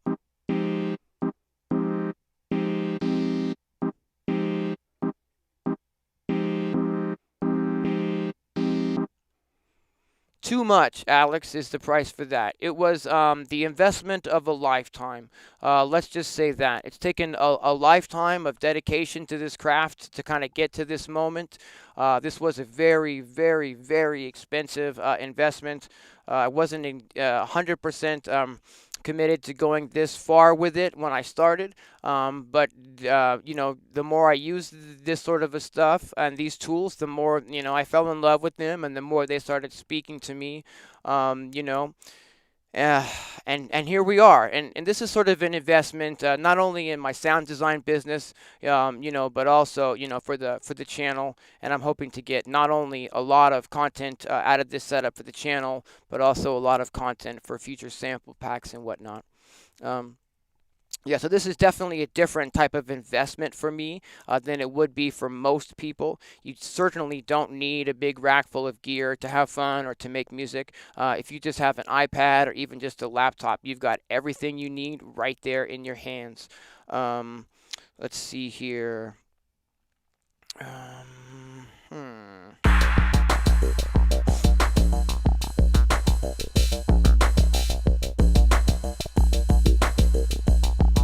So I think it might be fun to add that second chord stab in, especially since we can kind of turn off the first chord stab, and maybe we can kind of scroll back and forth between both of these. And what we can do is just get another sequencer happening here to trigger that. I'm going to need to send the master clock into that sequencer, and we're also going to need to feed the reset signal into that sequencer so that it knows when the downbeat is, along with all of the other modules. And then we can just take an output from that module, if I can find a longer cable here. It always gets a little screwy when I pull all the patch cables in real time because I'm not taking the time to, you know, sort them all out over on the side. So thanks for your patience, everyone. We'll go ahead and route this into the trigger of that second sample and see what it sounds like. Yeah, that's pretty neat. I like how we can get the variation built into the sample like this, because I've got multiple different samples in the slot, and we're just randomly choosing which one it's playing. So you just get that really interesting rhythmic sort of stuff going on. I'm gonna see if I can high pass filter that a bit. Much better. Cool, let's bring the other sounds back in.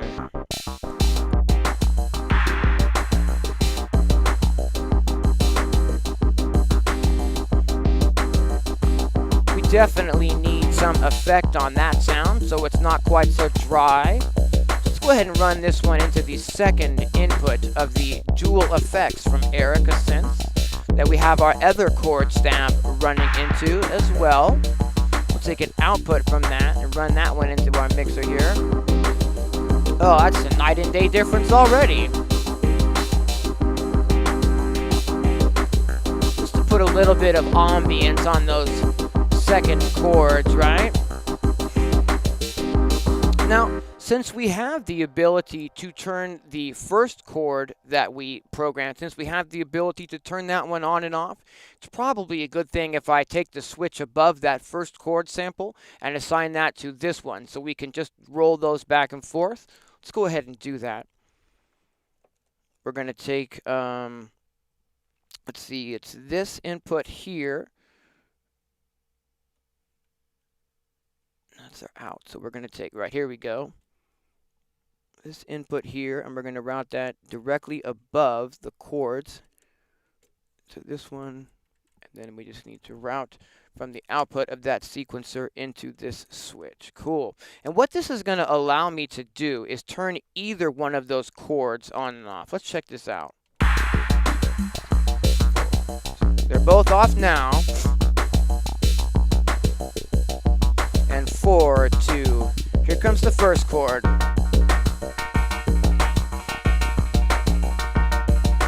1, 2, 3, 4. Drop the kick and switch the chords. So now we can switch back and forth between these chords by just kind of switching back and forth here.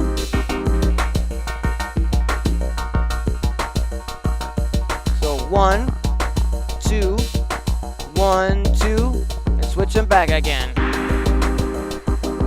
That second chord is a little bit loud in the mix, so we'll see what we can do there to even out the levels of these chords a little bit. Maybe bring the filter up on this more. Better. 2, 3, and 1, 2, 3, 4, 2, 2, and here we go, said. Now the level on that original chord is maybe just a little low.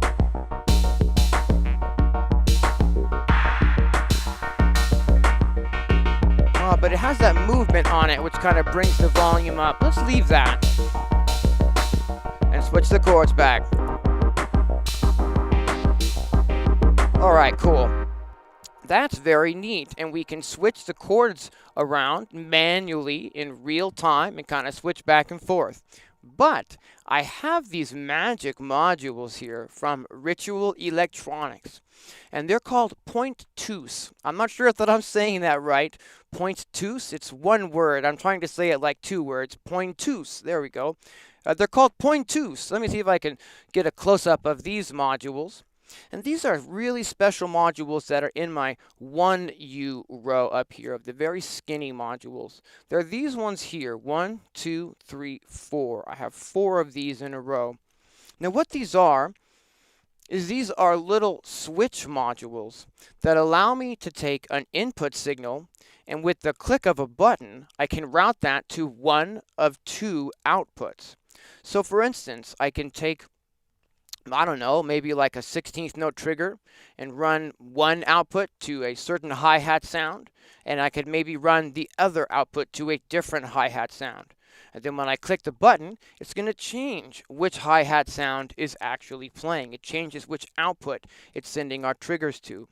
Now, of course, this button has its own input, so I can tell this, I can patch something into here, and I can, send an electrical signal to this and turn this on and off in real time. Now we have 4 of these, so I can actually route 4 different signals and get those signals to turn on or off in real time without me having to do anything. And that's what we're going to attempt to put together right now with these chords. We're going to try to make it so that without me sitting here and flipping these switches back and forth, that the point-tous module does that for us. And this gets pretty complicated. The first thing we need to do is we need to take a divided clock signal, and we need to route that into the 0.2s. You know how we used the Mazatron clock divider at a divided by 128 division to create a trigger signal at the beginning of every 8 bars. And I'm using that trigger signal to trigger the impact and crash sound and kind of keep us on a grid. We're going to do that exact same type of thing by starting up a second Mazatron clock divider. So I'm going to feed it our main clock input, and I'm also going to feed it a reset signal so that it knows what our tempo is and it knows what the downbeat is. I'm now going to take a divided by 128 signal out of that clock, and I'm going to get a longer chord and take a longer chord and take a divided by 128 signal. This is basically giving us a trigger signal on the downbeat of every 8 measures. And I'm going to run that trigger signal here. Actually, I'm going to run this trigger signal into a multiple so that I can take multiple instances now of that trigger signal and route them throughout the case. We'll take the first output of the multiple, and I'm going to route that into the input of the 0.2s. And basically what this is going to now do is every 8 bars, it's going to take the whatever input signal I send in here, and it's going to change which output signal that's coming from. Oops. 2, 3.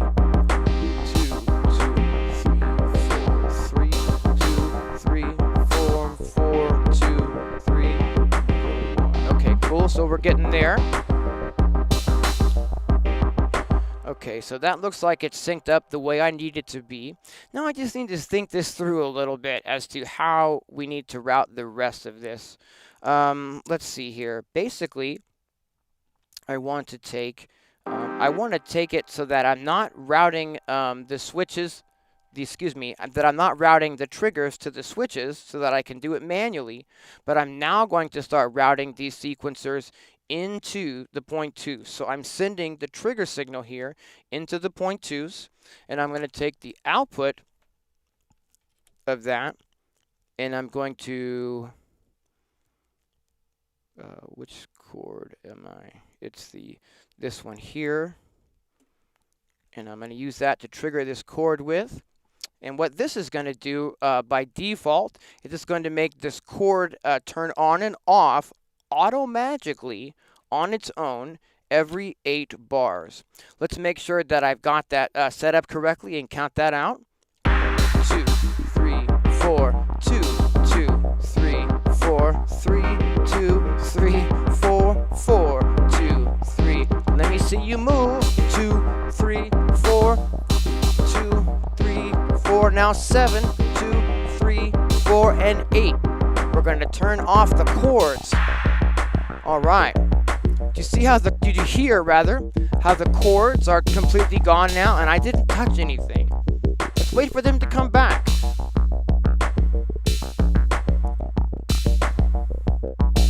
Three, 2, 3, 4. If I'm on the grid, then we'll come back now.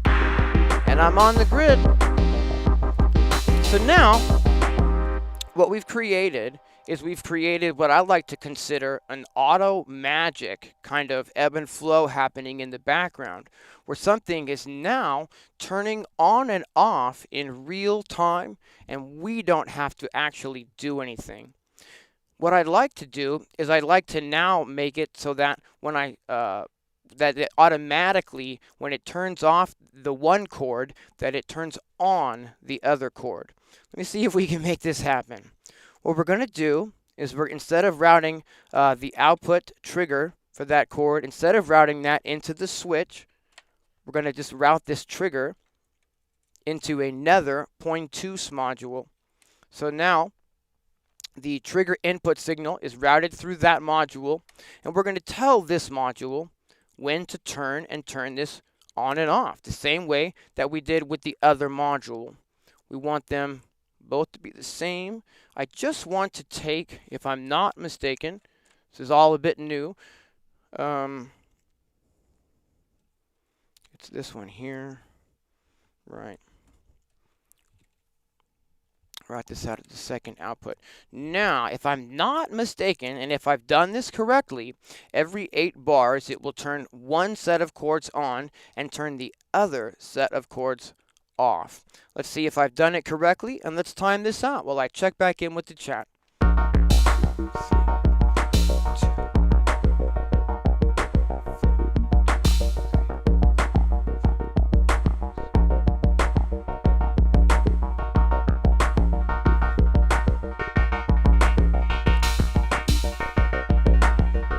Alright, let's switch the chords. Alright, did you guys hear that we just turned one set of chords off and turned the other set of chords on? Put some less reverb on that second set.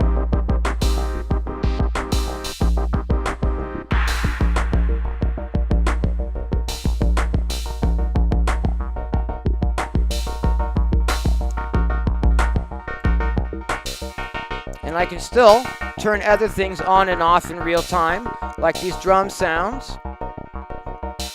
And 3, 4. I'm on the grid. Did you hear how we came in with the other sounds right as that little impact sound happened? That's what I mean about being on the grid and being locked in with the sequence. 2, 3, 4. Now 7, 2, 3, 4, 8, 2. Switch it all off. We can kind of create breaks and ebbs and flows and the groove this way. We can bring a few things on here in the middle. 5, 2, 3, 4, 6, 2, 3, 4, 7, 2, 3, 4, 8, 2, 3. Turn it on now.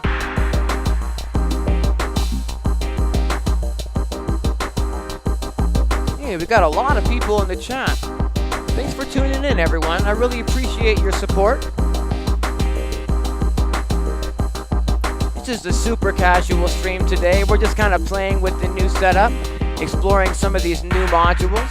We started this session today by sampling a kick drum, 3 different variations of a kick drum out of the new Novation circuit tracks, just for fun. The very first kick drum in that box sounds magic, so we went ahead and sampled that into the assimilator module today, which is the only module that I've got in the system which actually allows me to record audio into it.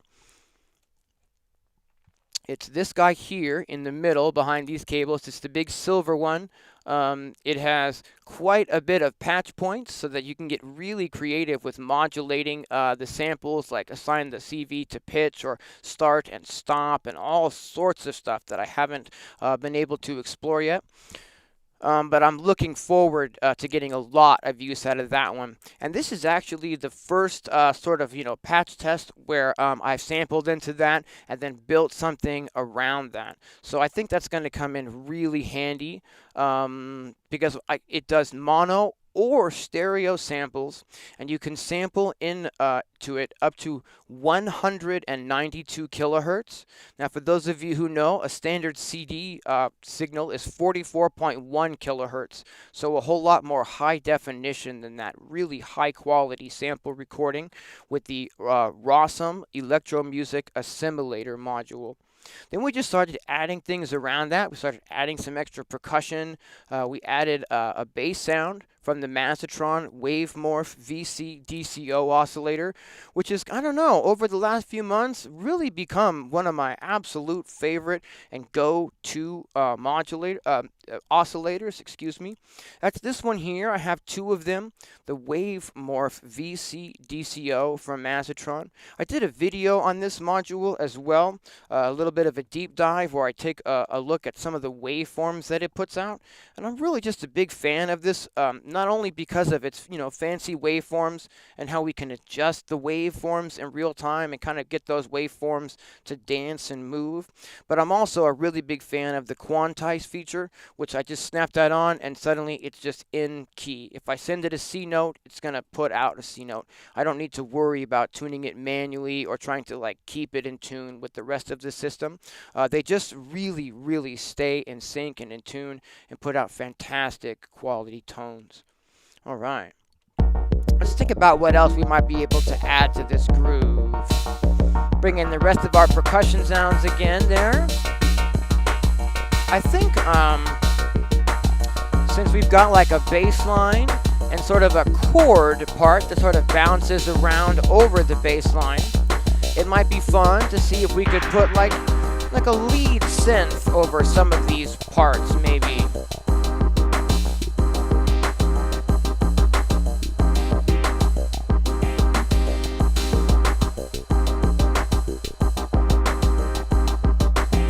And let's see.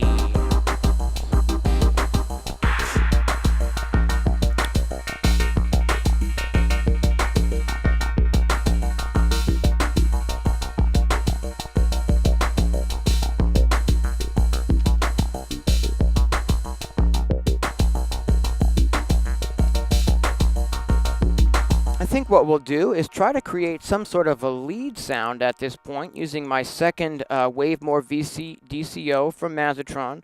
I'm going to need an envelope for this, so I'm going to try to make this happen now. Into the in, and we need to, let's see if I can remember how to route this. Let's just play the groove while I'm figuring this out. Cool.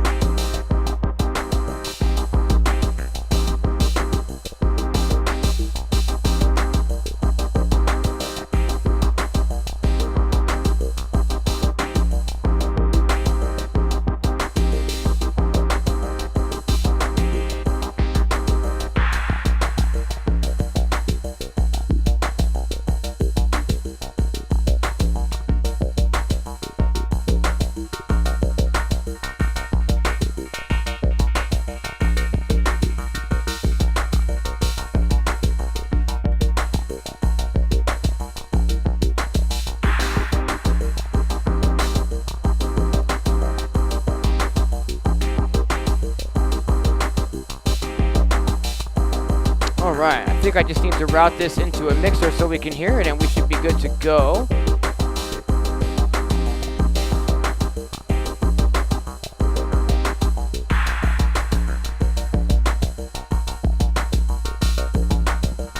Let's find out.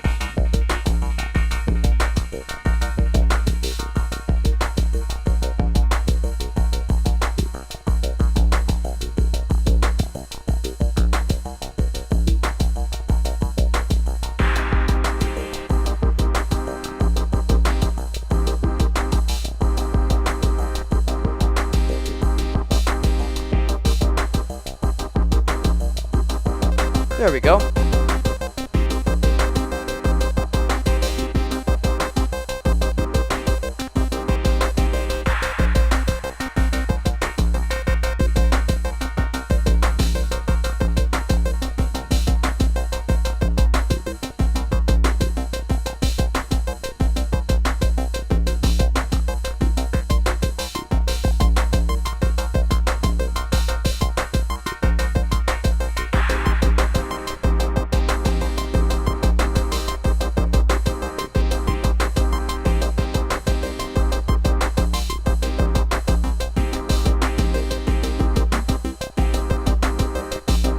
Not bad.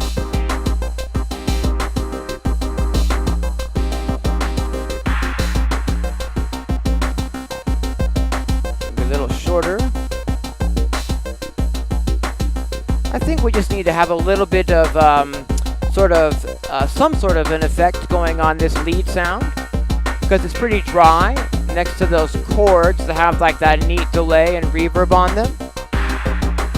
So maybe what we could do would be to take that new lead sound and route it maybe into the Desmodus Versio reverb. That might be cool. Okay, let's try that. And then from the Desmodus Versio reverb, we'll go back out into the mixer. See if we can add some of that reverb. All right.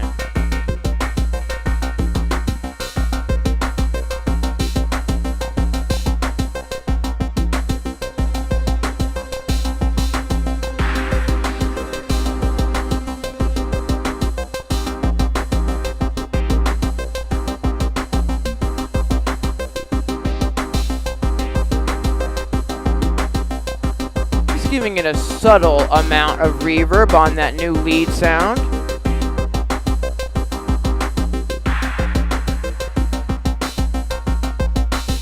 And maybe what we need on that lead sound is also a way to sort of filter that sound as well. So maybe instead of just going directly out of the envelope, we go into a filter from the envelope. And I'm using here, let's go switch the camera so I can show you. We're going to use the Wasp filter for this. And this is a really awesome filter from Dopefer. It's this one here. It's got the yellow knobs on the side. Ooh, we're getting a neat little texture buildup from the reverb happening in the background already. Awesome. Put that into the audio input. Let's see what happens when we try to filter that lead sound.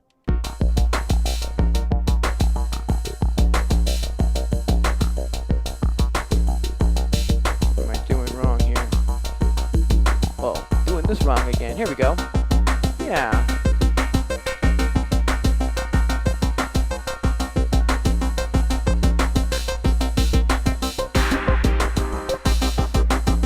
Put some more resonance on that new lead sound.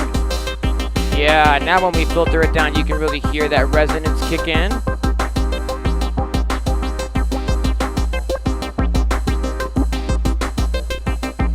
Enjoy your dinner, Wall. Thanks for tuning in.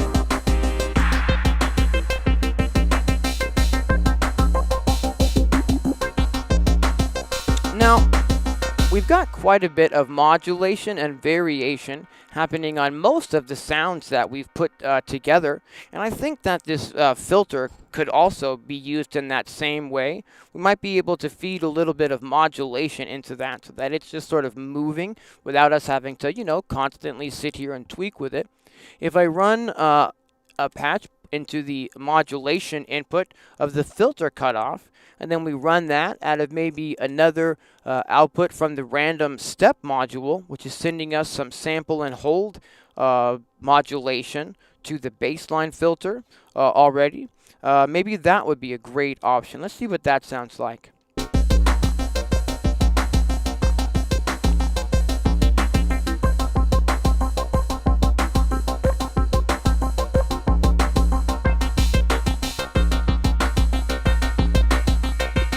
It to have more movement than it's getting from those random steps there. So maybe a nice slow LFO to move that filter cutoff would be nice. Let's see what that does.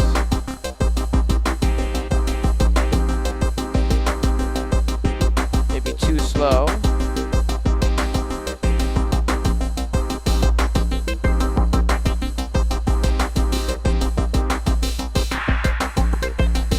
Alright, that's a nice little subtle movement on that filter. I kind of like that. Maybe a little bit less resonance here.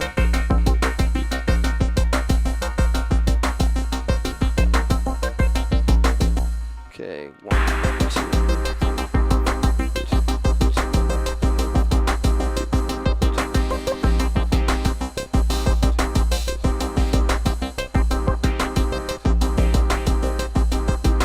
There we go. Then the chords change back and forth now. All right. And we can pause stuff. 2, 2, 3, 4. Hey, buddy. You come in to say hi? Hi. Come here. No? All right.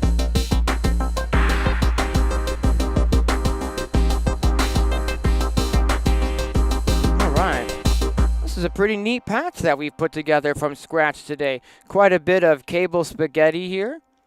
All right. I think what we're going to do is we're probably going to call it pretty soon. We've been streaming for just about 2 hours, but I definitely want to give everyone plenty of opportunity to ask lots of questions on these live streams. Apologize if I've been a little bit lax on keeping up with the chat today. So if anyone has any questions about, Eurorack in general or music production in general, please feel free to ask those as we start wrapping up the chat, of the stream rather. I'll be super happy to answer any questions anybody may have. All right, cool.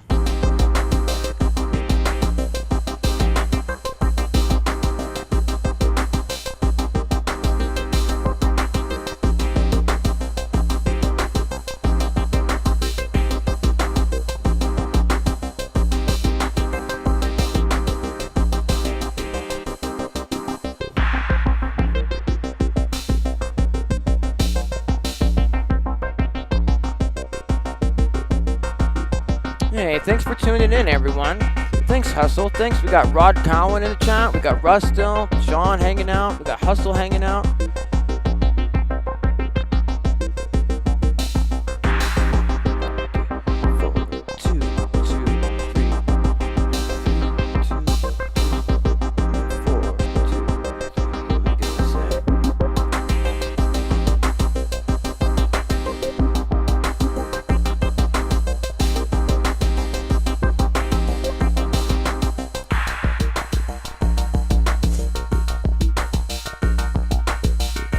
Hey, thanks very much, Max. I appreciate that. That's actually a great question, Sky Tortoise Ferryman. I'm definitely a dark chocolate kind of guy, but I certainly wouldn't turn down the milk chocolate.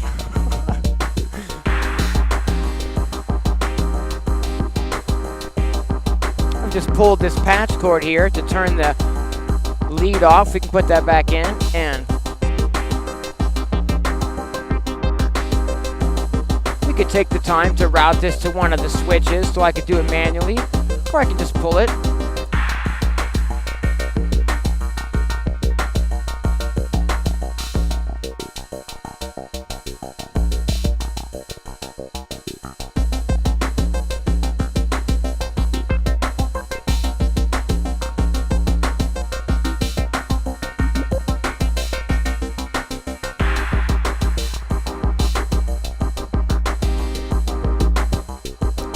Jealous of that, Sky Tortoise Ferryman. That sounds delicious. How many modules? Let's see here. I actually have this case set up on modulargrid.net.com, where it actually allows you to see all of the modules in their specific sizes, and so you can kind of pre-plan your layout before you get started. I've actually spent months and months and months pre-planning the layout before the case got here, so that I was really ready with how the modules would fit into the case. My original sort of layout got changed a lot of times, and originally went as the signal flow rather from left to right, starting with the sequencers on the bottom row into the sounds, and then I was kind of routing all the audio over here where I was going to take it out of the case. But what I've discovered, let me turn the feedback down there. What I've discovered actually in working with a lot of these tools is that I've sort of been putting the Blue Box mixer, every time I use it, I've kind of been putting that on the left side of things, just as that's just sort of where my brain expects it to be, I guess.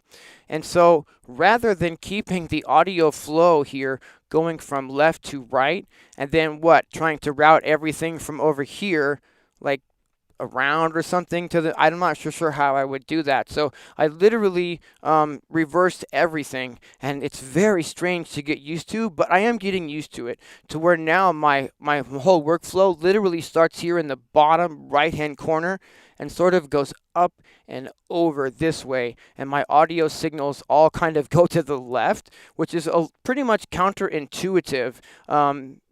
except that it's kind of working for me, and that by default I'm just kind of routing everything this way to the left. So we've got like sequencers on the bottom, and then I start with, you know, the multiple different mixers spread out so that I can route the different modules into the mixers, and then take outputs from the individual mixers as needed and route them into whatever, you know, I'm routing to on the outside. But so on modular grid, it shows the total number of modules. I'm not sure what it is. It's well over 100 at this point. But I'm not 100% sure if they count these little blank spacers as actual modules. I have lots of blank spacers up here where I have some extra room to fill in eventually. And I'm not sure if they're counting those in the module count now, but it's a lot. It's over like 130 or something like that.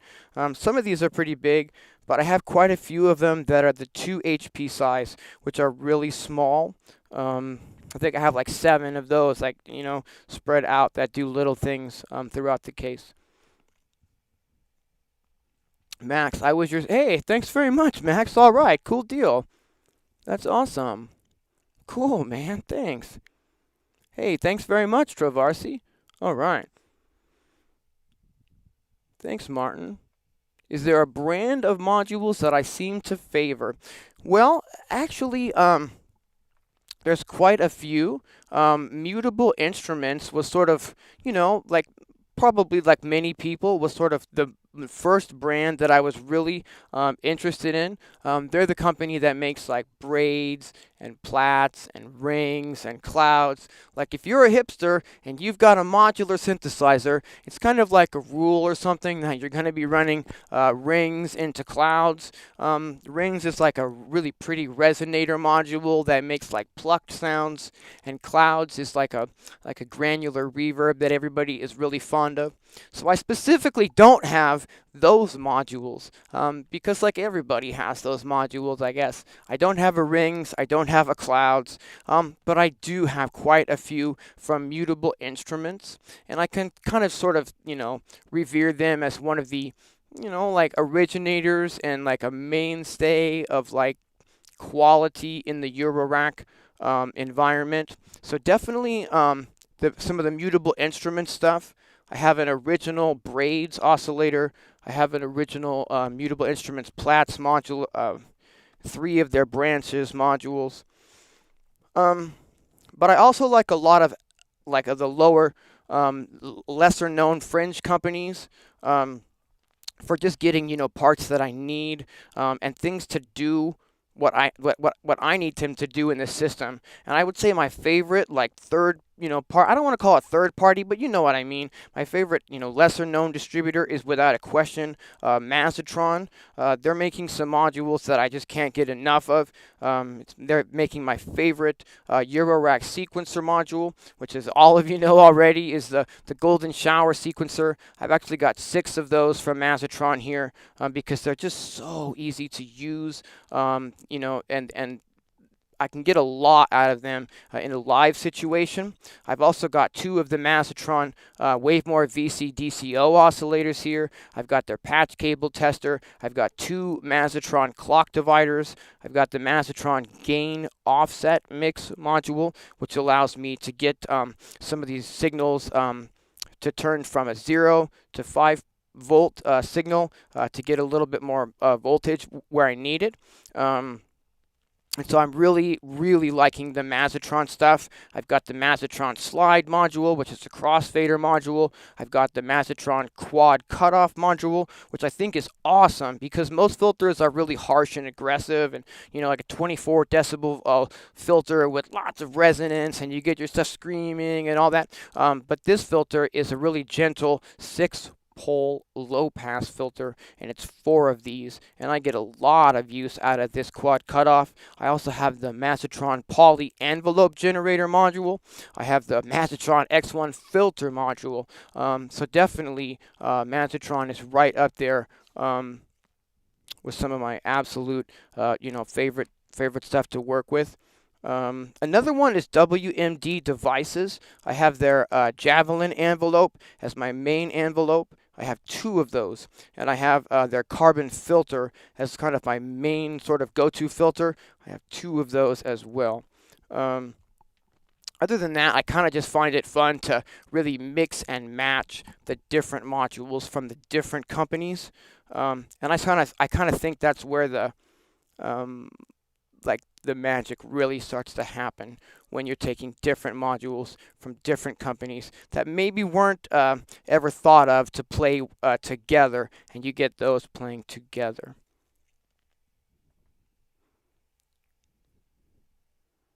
All right. Okay, so let's just check out what we've got in here just one more time.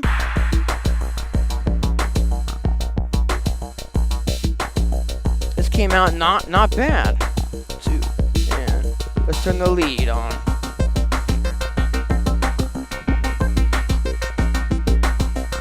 I certainly, need a lot more time to get used to working with this system in this layout. This is actually only the second time patching on this system so far. Now that it's laid out this way, I mean. And I've got a few modules in here that I haven't used previously.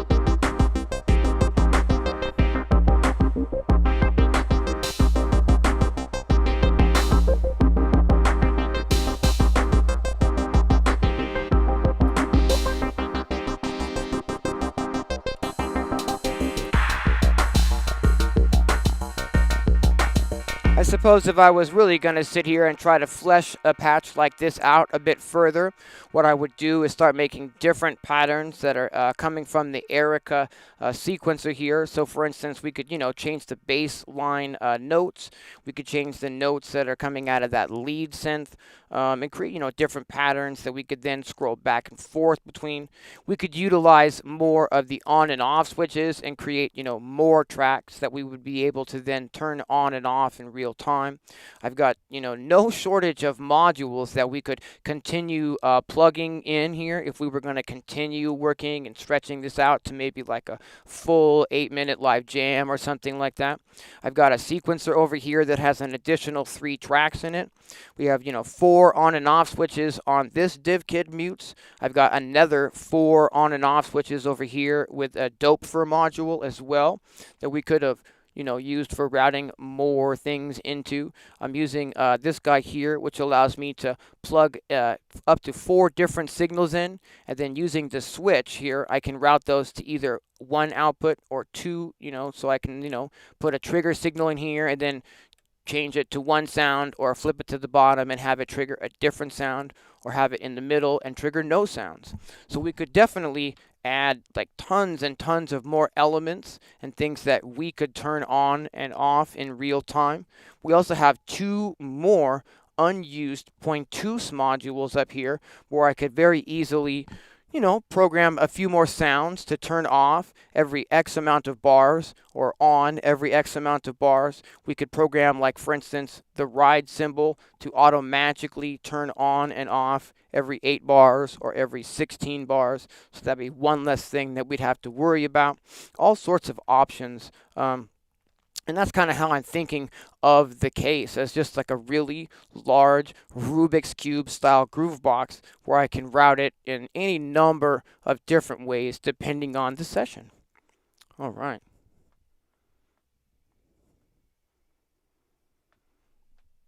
All right, get your mind crew. Thanks for hanging out, everybody. Thanks for tuning in, Martin. All right. We've got Lubbock Left in the chat and Sean hanging out. We've got Hustle. I really appreciate you guys hanging out with me.